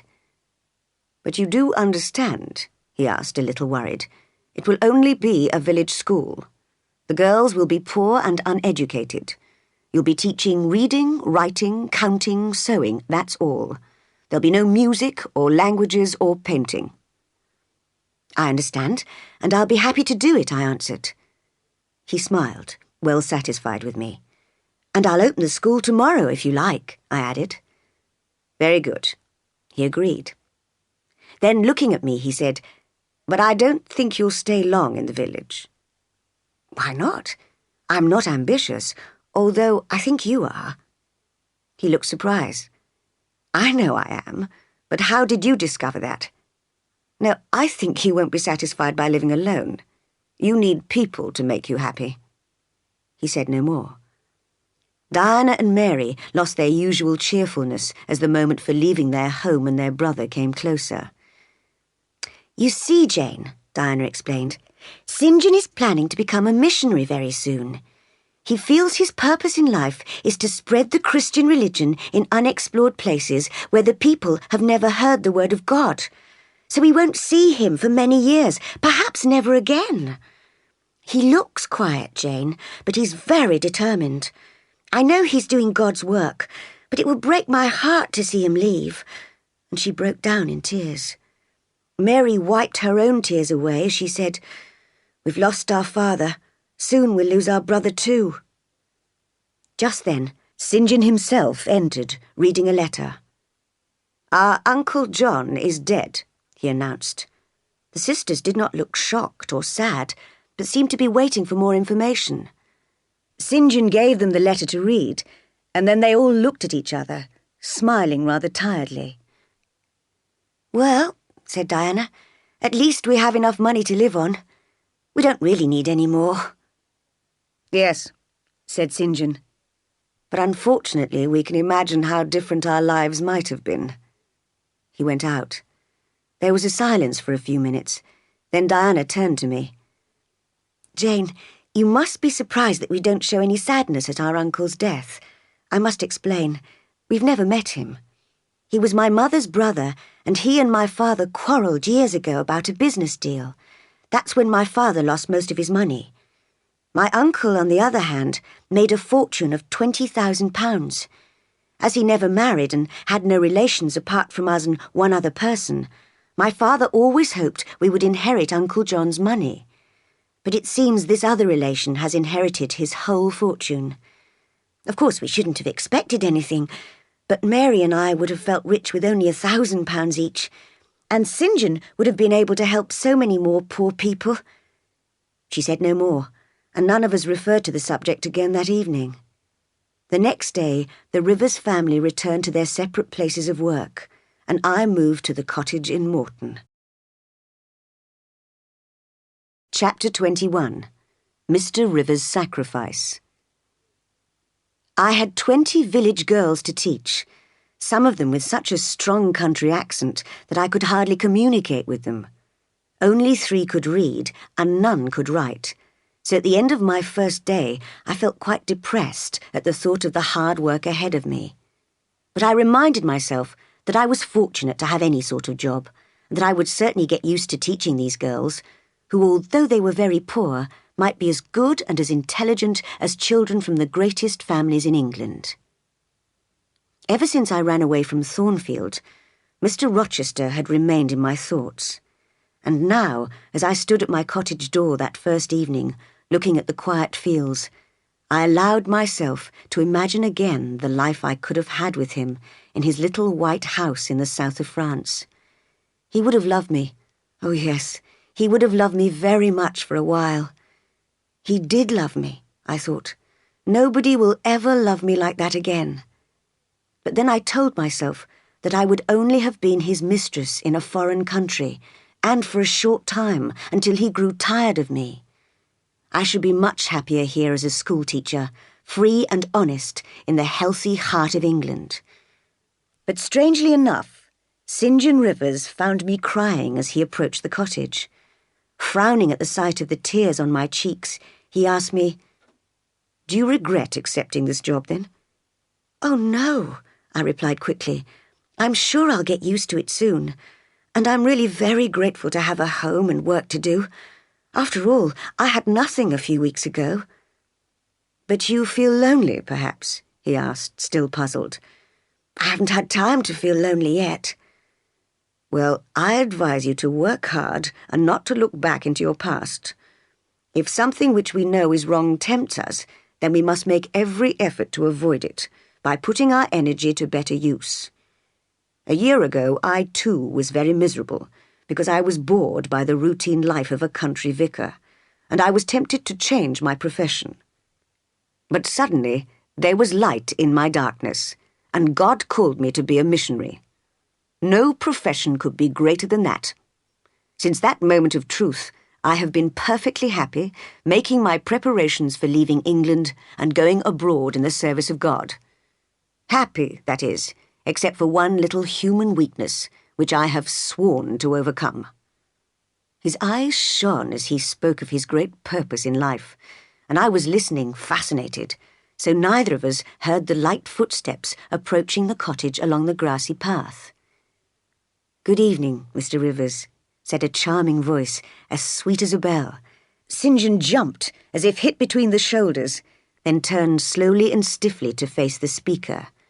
A vision in white, with a young girlish figure, was standing beside him. When she threw back her veil, she revealed a face of perfect beauty. St. John glanced quickly at her, but dared not look at her for long.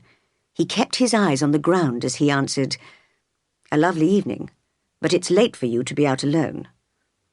"Oh, Father told me you'd opened the new girls' school, so I simply had to come to meet the new school teacher. That must be you," she said to me, smiling. "Do you like Morton, and your pupils, and your cottage?" I realised this must be the rich Miss Oliver, who had generously furnished my cottage. "Yes, indeed, Miss Oliver," I replied. "I'm sure I'll enjoy teaching here, and I like my cottage very much." "I'll come and help you teach sometimes. I get so bored at home. Mr. Rivers, I've been away visiting friends, you know. I've had such fun. I was dancing with the officers until 2 o'clock this morning.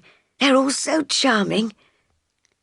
St. John's face looked sterner than usual, and his lip curled in disapproval as he lifted his handsome head and looked straight into Miss Oliver's laughing eyes.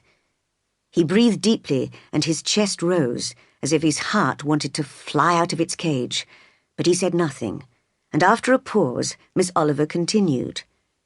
"Do come and visit my father, Mr. Rivers. Why don't you ever come?" "I can't come, Miss Rosamond." It seemed clear to me that St. John had to struggle with himself to refuse this smiling invitation. "Well, if you don't want to, I must go home then. Goodbye." She held out her hand. He just touched it, his hand trembling. "Goodbye," he said in a low, hollow voice, his face as white as a sheet. They walked away in different directions. She turned back twice to look at him, but he did not turn round at all. The sight of another person's suffering and sacrifice stopped me thinking so much about my own problems. I had plenty of opportunities to observe St. John and Miss Oliver together. Every day, St. John taught one Bible lesson at the school, and Miss Oliver, who knew her power over him, always chose that particular moment to arrive at the school door, in her most attractive riding dress. She used to walk past the rows of admiring pupils towards the young vicar, smiling openly at him. He just stared at her, as if he wanted to say, "I love you, and I know you love me. If I offered you my heart, I think you'd accept, but my heart is already promised as a sacrifice to God." But he never said anything, and she always turned sadly away like a disappointed child. No doubt he would have given the world to call her back, but he would not give his chance of heaven. When I discovered that Miss Oliver's father greatly admired the Rivers family and would have no objection to her marrying a vicar, I decided to try to persuade St. John to marry her. I thought he could do more good with Miss Oliver's money in England than as a missionary under the baking sun in the East. My chance came some weeks later, when he visited me one November evening in my little cottage. He noticed a sketch I had been doing of Miss Oliver and could not take his eyes off it. "I could paint you an exact copy," I said gently, "if you admit that you would like it." "She's so beautiful," he murmured, still looking at it. "I would certainly like to have it." "She likes you, I'm sure," I said, greatly daring, "and her father respects you. You ought to marry her." "It's very pleasant to hear this," he said, not at all shocked by my honesty. "I shall allow myself 15 minutes to think about her." And he actually put his watch on the table and sat back in his chair, closing his eyes. Married to the lovely Rosamond Oliver. Let me just imagine it. My heart is full of delight. And there was silence for a quarter of an hour until he picked up his watch and put the sketch back on the table. "Temptation has a bitter taste," he said, shaking his head. "I can't marry her.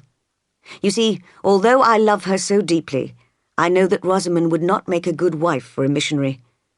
"But you needn't be a missionary," I cried. "Indeed I must. It's the great work God has chosen me to do.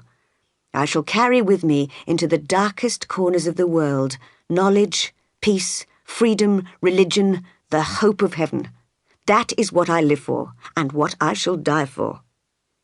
"What about Miss Oliver?" I asked after a moment.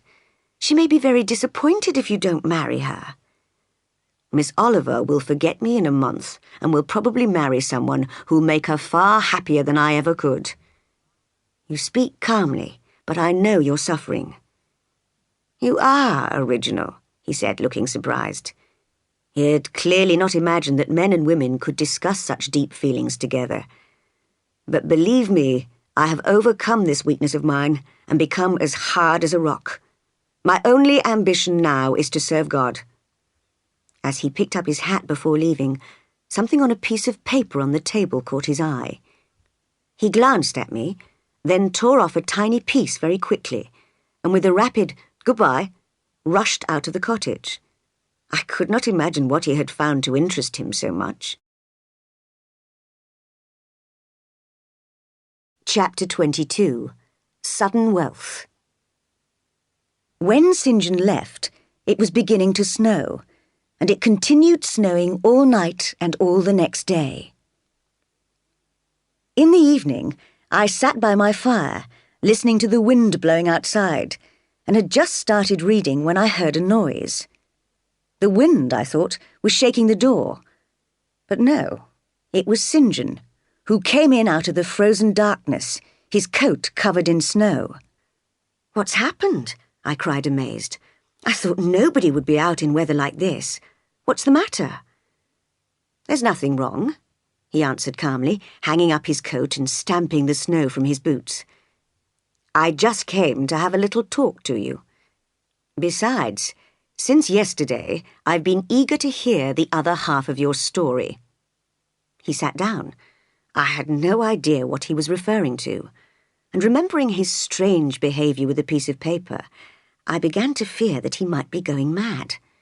He looked quite normal, however, and we made conversation for a while, although he seemed to be thinking of something else. Suddenly he said, "When I arrived, I said I wanted to hear the rest of your story. But perhaps it's better if I tell the story. I'm afraid you've heard it before, but listen anyway. 20 years ago, a poor vicar fell in love with a rich man's daughter. She also fell in love with him and married him, against the advice of all her family. Sadly, less than 2 years later, the couple were both dead. I've seen their grave. Their baby daughter was brought up by an aunt, a Mrs. Reed of Gateshead. You jumped. Did you hear a noise? I'll continue. I don't know whether the child was happy with Mrs. Reed, but she stayed there 10 years, until she went to Lowood School, where you were yourself. In fact, it seems her life was quite similar to yours. She became a teacher at Lowood, as you did, and then became a governess in the house of a certain Mr. Rochester." "Mr. Rivers," I interrupted, unable to keep silent. "I can imagine how you feel," he replied, "but wait till I've finished. I don't know anything about Mr. Rochester's character, but I do know that he offered to marry this young girl, who only discovered during the wedding ceremony that he was in fact already married to a madwoman. The governess disappeared soon after this, and although investigations have been carried out and advertisements placed in newspapers and every effort made to find her, nobody knows where she's gone. But she must be found. Mr. Briggs, a lawyer, has something very important to tell her." "Just tell me one thing," I said urgently. "What about Mr. Rochester? How and where is he? What's he doing? Is he well?" "I know nothing about Mr. Rochester. Why don't you ask the name of the governess, and why everybody is looking for her?" "Did Mr. Briggs write to Mr. Rochester?" I asked. "He did, but he received an answer not from him, but from the housekeeper, a Mrs. Fairfax. I felt cold and unhappy. No doubt Mr. Rochester had left England for a life of wild pleasure in the cities of Europe. That was what I had been afraid of. Oh, my poor master, once almost my husband, who I had often called my dear Edward. "As you won't ask the governess's name, I'll tell you myself," continued St. John. "I've got it written down. It's always better to have facts in black and white." And he took out of his wallet a tiny piece of paper, which I recognised as part of my sketchbook, and showed it to me. On it I read in my own writing, Jane Eyre, which I must have written without thinking. The advertisements and Briggs spoke of a Jane Eyre, but I only knew a Jane Elliot, said St. John. "Are you Jane Eyre?" Yes, but doesn't Mr. Briggs know anything about Mr. Rochester?" I asked desperately. "I don't think Briggs is at all interested in Mr. Rochester. You're forgetting the really important thing. Don't you want to know why he's been looking for you?" "Well, what did he want?" I asked almost rudely. "Only to tell you that your uncle, Mr. Eyre of Madeira, is dead. That he has left you all his property, and that you're now rich. Only that, nothing more." Rich? One moment I was poor, the next moment I was wealthy. It was hard to realise my new situation. A fortune brings serious worries and responsibilities with it, which I could hardly imagine. I was sorry to hear that my uncle, my only surviving relation, was dead. However, the inheritance would give me independence for life, and I was glad of that. "Perhaps you would like to know how much you've inherited?" offered St. John politely. "It's nothing much, really. Just £20,000, I think." £20,000? The news took my breath away. St. John, who I had never heard laugh before, actually laughed out loud at my shocked face. Perhaps you've made a mistake," I asked him nervously. "No, there's no mistake. Now I must be leaving. Good night." He was about to open the door when suddenly I called, "Stop! Why did Mr. Briggs write to you in order to find me?" "Oh, I'm a vicar. I have ways of discovering things." "No, that doesn't satisfy me. Tell me the truth," I insisted, putting myself between him and the door. "Well, I'd rather not tell you just now, but I suppose you'll discover it sooner or later. Did you know that my full name is St. John Eyre Rivers?" "No, I didn't. But then what—" And I stopped as light flooded my mind, and I saw clearly the chain of circumstances which connected us. But St. John continued his explanation. "My mother's name was Eyre," he said. "She had 2 brothers, one a vicar who married Miss Jane Reed of Gateshead, and the other John Eyre of Madeira. Mr. Briggs, Mr. Eyre's lawyer, wrote to us telling us that our uncle had died and left all his property, not to us, because of his quarrel with our father, but to his brother's daughter. Then Mr. Briggs wrote again later, saying this girl could not be found. Well, I've found her." He moved towards the door, his hat in his hand. "Wait a moment. Just let me think," I said. "So you, Diana and Mary, are my cousins?" "We are your cousins, yes," he said, waiting patiently. As I looked at him, it seemed I had found a brother and sisters to love and be proud of for the rest of my life. The people who had saved my life were my close relations. This was wealth indeed to a lonely heart, brighter and more life-giving than the heavy responsibility of coins and gold. "Oh, I'm glad! I'm so glad!" I cried, laughing. St. John smiled. "You were serious when I told you you had inherited a fortune. Now you're excited about something very unimportant." "What can you mean? It may mean nothing to you. You already have sisters and don't need any more family. But I had nobody, and now I suddenly have 3 relations in my world, or 2 if you don't want to be counted." I walked rapidly round the room, my thoughts rising so fast I could hardly understand them. The family I now had, the people who had saved me from starvation, I could now help them. There were 4 of us, cousins. £20,000 shared equally would be £5,000 each, more than enough for each one of us. It would be a fair and just arrangement, and we would all be happy. I would no longer have the worry of controlling a large amount of money, and they would never have to work again. We would all be able to spend more time together at Moor House. Naturally, when I made this suggestion to St. John and his sisters, they protested strongly, and it was with great difficulty that I finally managed to convince them of my firm intention to carry out this plan. In the end, they agreed that it was a fair way of sharing the inheritance, and so the legal steps were taken to transfer equal shares to all of us. Chapter 23. A Voice from the Past.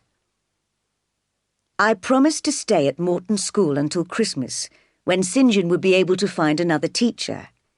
He was there when I closed the school for the Christmas holidays. I was quite sorry to have to say goodbye to some of my pupils. "You see what progress they have made, and you've only worked here a few months," he said. "Imagine how much more good you could do if you gave your whole life to teaching." "Yes," I answered, "but I couldn't do it forever. Don't mention school. I'm on holiday now." He looked serious. "What are your plans?" "I want you to let me have Hannah for a few days. She and I are going to clean Moor House from top to bottom and make all the Christmas preparations that you know nothing about, being only a man. Everything must be ready for Diana and Mary when they come home next week for a really wonderful holiday." St. John smiled, but he was still not satisfied with me. "That's all right for the moment, but I hope, Jane, that you'll look higher than domestic activity and think about a better way of using your energy and intelligence in the service of God." "St. John, I have so many reasons for happiness. I am determined to be happy despite your scolding." That week, Hannah and I worked harder than we had ever worked in our lives before, but at last all was ready. It was a delight to see Diana's and Mary's faces when they arrived cold and stiff from their long journey and saw the warm fires and polished furniture and smelt the cakes and meat dishes cooking. We 3 spent the whole of Christmas week in perfect happiness. The air of the moors, the freedom of home, and the beginning of independence made Diana and Mary happier than I had ever seen them. Only St. John remained apart from our conversations and laughter. He continued his serious studies and spent much time visiting the sick as usual. "Do you still intend to be a missionary?" Diana asked him once, a little sadly. "Nothing has changed or will change my plans," he answered. "I shall leave England in a few months' time."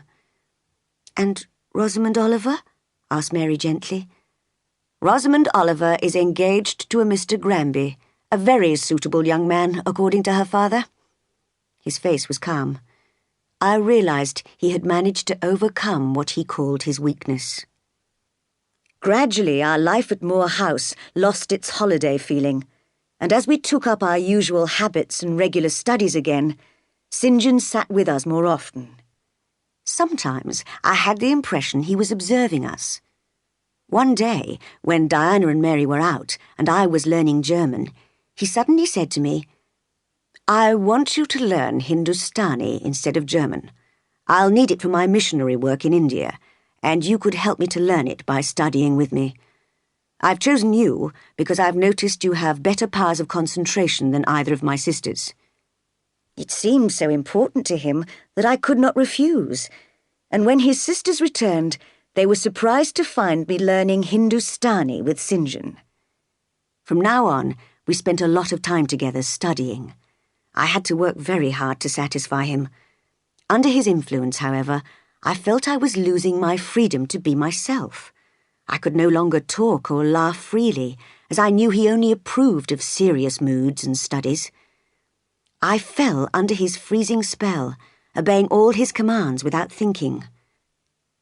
One evening at bedtime, as he kissed his sisters good night, and was holding out his hand to shake mine, as usual, Diana said, laughing, "St. John, you aren't treating Jane like one of the family. You should kiss her too." I was rather embarrassed, but St. John calmly kissed me, and did so every evening after that. I had not forgotten Mr. Rochester in all these changes of home and fortune. His name was written on my heart, and would stay there as long as I lived. Not only had I written to ask Mr. Briggs more about him, I had also written twice to Mrs. Fairfax. But after I had waited in vain for 6 months, I lost hope, and felt low indeed. Diana said I looked ill, and needed a holiday at the seaside. But St. John thought I ought to concentrate on more serious work, and gave me even more Hindustani exercises to do. One day, while he and I were walking on the moors, he announced, "Jane, I'll be leaving in 6 weeks." "You're doing God's work. He'll protect you," I replied. "Yes, it seems strange to me that all my friends don't want to join me. God offers a place in heaven to all who serve him. What does your heart say to that, Jane?" My heart is silent, I murmured. "Then I must speak for it," said the deep, stern voice. "Jane, come with me to India as a missionary." Was it a call from God? I felt as if I was under a terrible spell, and I trembled, afraid that I might not be able to escape. "Oh, St. John, don't choose me," I begged. But it was useless appealing to a man who always did what he believed to be his duty, however unpleasant it was. "God intended you to be a missionary's wife," he continued. "Trust in him, Jane. Marry me for the service of God." "I can't do it, St. John. I'm not strong enough," I cried. The iron bars of a cage seemed to be closing in around me. "I've seen how hard you can work, Jane. You will be a great help to me with Indian women and in Indian schools." I thought, yes, I could do that, but I know that he doesn't love me, and despite that, he asked me to marry him. So I said, "I'm ready to go with you to India, but as a sister, not as a wife." He shook his head. "You must see that's impossible. No, a sister could marry at any time and leave me. I need a wife who will obey me in life and who will stay with me until death." I trembled as I felt his power over me already. "I'll give my heart to God," I said. "You don't want it." As I looked at his stern face, I knew I could go anywhere in the world with him as a colleague, but I could never lose my freedom by marrying him. "I'll ask you again in a few days' time," he said. "And remember, it isn't me you're refusing, but God." From then on, his manner towards me was as cold as ice, which caused me great pain. I began to understand how, if I were his wife, this good, religious man could soon kill me without feeling any guilt at all. When he asked me again, we were alone in the sitting room. He put his hand on my head and spoke quietly in his deep, sincere voice. "Remember, Jane, God calls us to work for him and will reward us for it. Say you will marry me and earn your place in heaven." I admired and respected him, and under his touch my mind was changing. I was tempted to stop struggling against him, as I had been tempted before, in a different way, by Mr. Rochester. The missionary gently held my hand. I could resist his anger, but not his gentleness. I desperately wanted to do what was right. "If I felt certain," I answered finally, "that God really wanted me to marry you, I would agree." "My prayers are heard," cried St. John. Close together we stood, waiting for a sign from heaven. I was more excited than I had ever been before. There was a total silence in the house, and the room was full of moonlight. Suddenly my heart stopped beating, and I heard a distant voice cry, "Jane, Jane, Jane!" Nothing more. Where did it come from? It was the voice of Edward Rochester, and it spoke in sadness and in pain. "I'm coming," I cried. "Wait for me!" I ran into the garden, calling, "Where are you?" Only the hills sent a faint echo back. I broke away from St. John, who had followed, asking me questions. It was my time to give orders now. I told him to leave me, and he obeyed. In my room, I fell to my knees to thank God for the sign he had sent me, and waited eagerly for daylight. Part 5. A Wife at Thornfield Manor. Chapter 24. Returning to Thornfield. In the morning, I explained to Diana and Mary that I had to go on a journey and would be away for several days. Although they did not know the reason for my journey, they were far too sensitive to my feelings to bother me with questions. And so I walked to Whitcross, the lonely crossroads on the moor, where I had arrived a year ago with no money or luggage.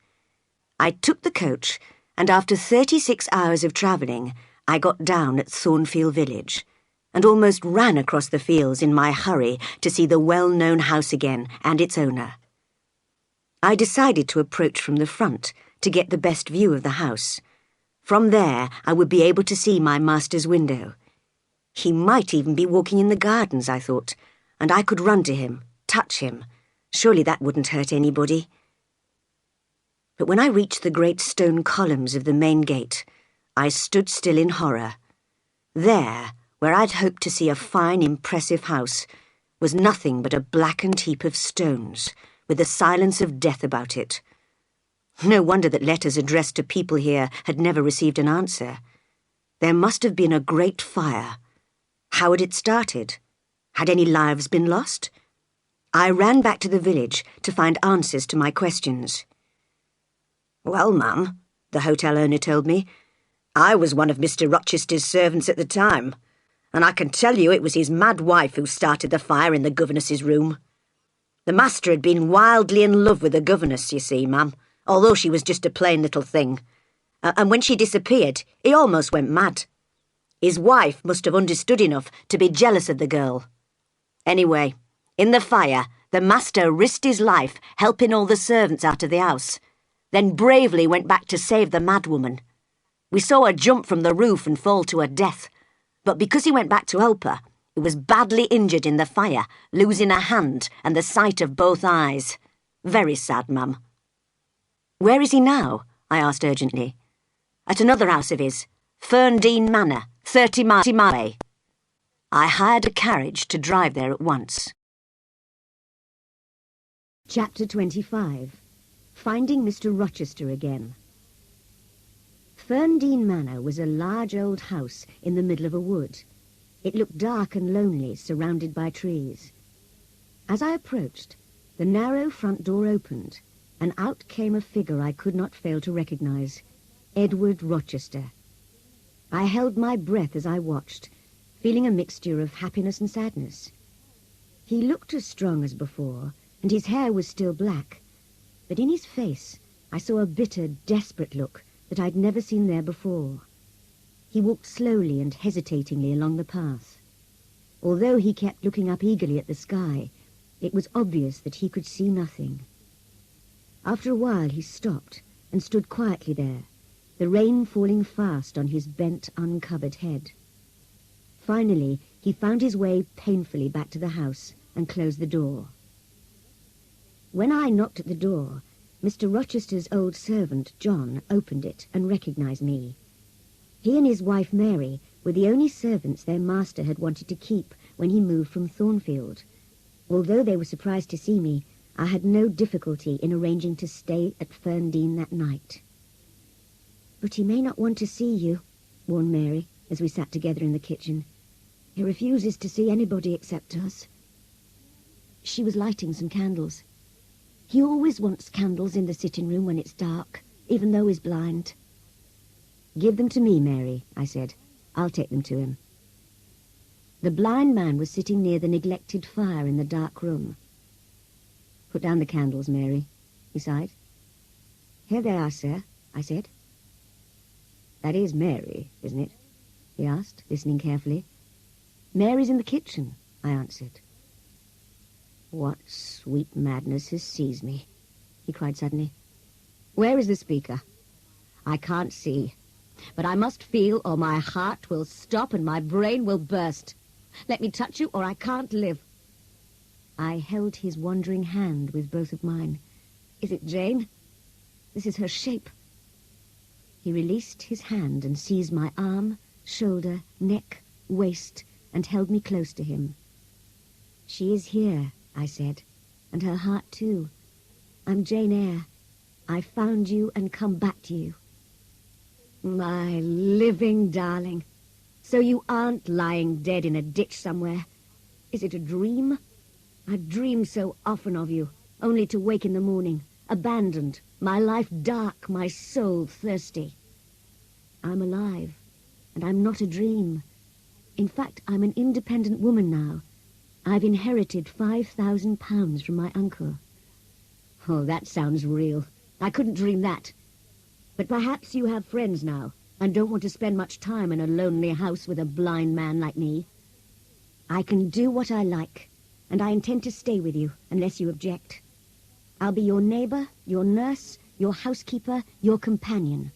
You will never be sad or lonely as long as I live. He did not reply immediately, and I was a little embarrassed by his silence. I had assumed he would still want me to be his wife, and wondered why he did not ask me. Jane, he said sadly, you cannot always be my nurse. It's kind and generous of you, but you're young, and one day you will want to marry. If I could only see, I'd try to make you love me again, but... And he sighed deeply. I was very relieved to discover that was all he was worrying about, because I knew that his blindness made no difference at all to my love for him. However, I thought too much excitement was not good for him, so I talked of other things and made him laugh a little. As we separated at bedtime, he asked me, "Just one thing, Jane. Were there only ladies in the house where you've been?" I laughed and escaped upstairs, still laughing. A good idea, I thought. A little jealousy will stop him feeling so sorry for himself. Next day, I took him outside for a long walk in the fresh air. I described the beauty of the fields and sky to him as we sat close together in the shade of a tree. "Tell me, Jane, what happened to you when you so cruelly abandoned me?" he asked, holding me tightly in his arms. And so I told him my story. Naturally, he was interested in St. John Rivers, my cousin. "Is St. John? Do you like him?" "He's a very good man. I couldn't help liking him." "He's perhaps a man of 50 or so?" "St. John is only 29, sir." "Rather stupid, I think you said. Not at all intelligent." "He has an excellent brain, sir." "Did you say he was rather plain? Ugly, in fact?" "St. John is a handsome man, tall and fair with blue eyes." Mr. Rochester frowned and swore loudly. "In fact, sir," I continued, "he asked me to marry him." "Well, Jane, leave me and go. Oh, until now I thought you would never love another man. But go and marry Rivers." "I can never marry him, sir. He doesn't love me, and I don't love him. He's good and great, but as cold as ice. You needn't be jealous, sir. All my heart is yours." He kissed me. "I'm no better than the great tree hit by lightning at Thornfield," he said. "I can't expect to have a fresh young plant like you by my side all my life." "You are still strong, sir, and young plants need the strength and safety of a tree to support them." "Jane, will you marry me? A poor blind man with one hand, 20 years older than you?" "Yes, sir." "My darling, we'll be married in 3 days' time, Jane. Thank God. You know, I never thought much of religion. Well, lately, I've begun to understand that God has been punishing me for my pride and my past wickedness. Last Monday night, in a mood of deep depression, I was sitting by an open window, praying for a little peace and happiness in my dark life. In my heart and soul, I wanted you. I cried out, 'Jane,' 3 times. "Last Monday night? About midnight?" I asked, wondering. "Yes, but that doesn't matter. This is what's really strange. I heard a voice calling, 'I'm coming,' Wait for me. And where are you? And then I heard an echo sent back by hills. But there's no echo here in the middle of the wood. Jane, you must have been asleep. Your spirit and mine must have met to comfort each other. It was your voice I heard.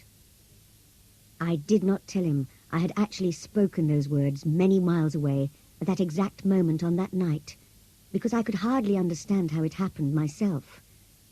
I thank God, said Edward Rochester, and ask him to help me live a better life in future. Together we returned slowly to Ferndean Manor, Edward leaning on my shoulder. We had a quiet wedding. I wrote to tell the Rivers the news. Diana and Mary wrote back with delighted congratulations, but St. John did not reply. Now I have been married for 10 years. I know what it is like to love and be loved. No woman has ever been closer to her husband than I am to Edward. I am my husband's life, and he is mine. We are always together and have never had enough of each other's company. After 2 years, his sight began to return in one eye. Now he can see a little. And when our first child was born and put into his arms, he was able to see that the boy had inherited his fine, large black eyes. Mrs. Fairfax is retired, and Adele has grown into a charming young woman. Diana and Mary are both married, and we visit them once a year.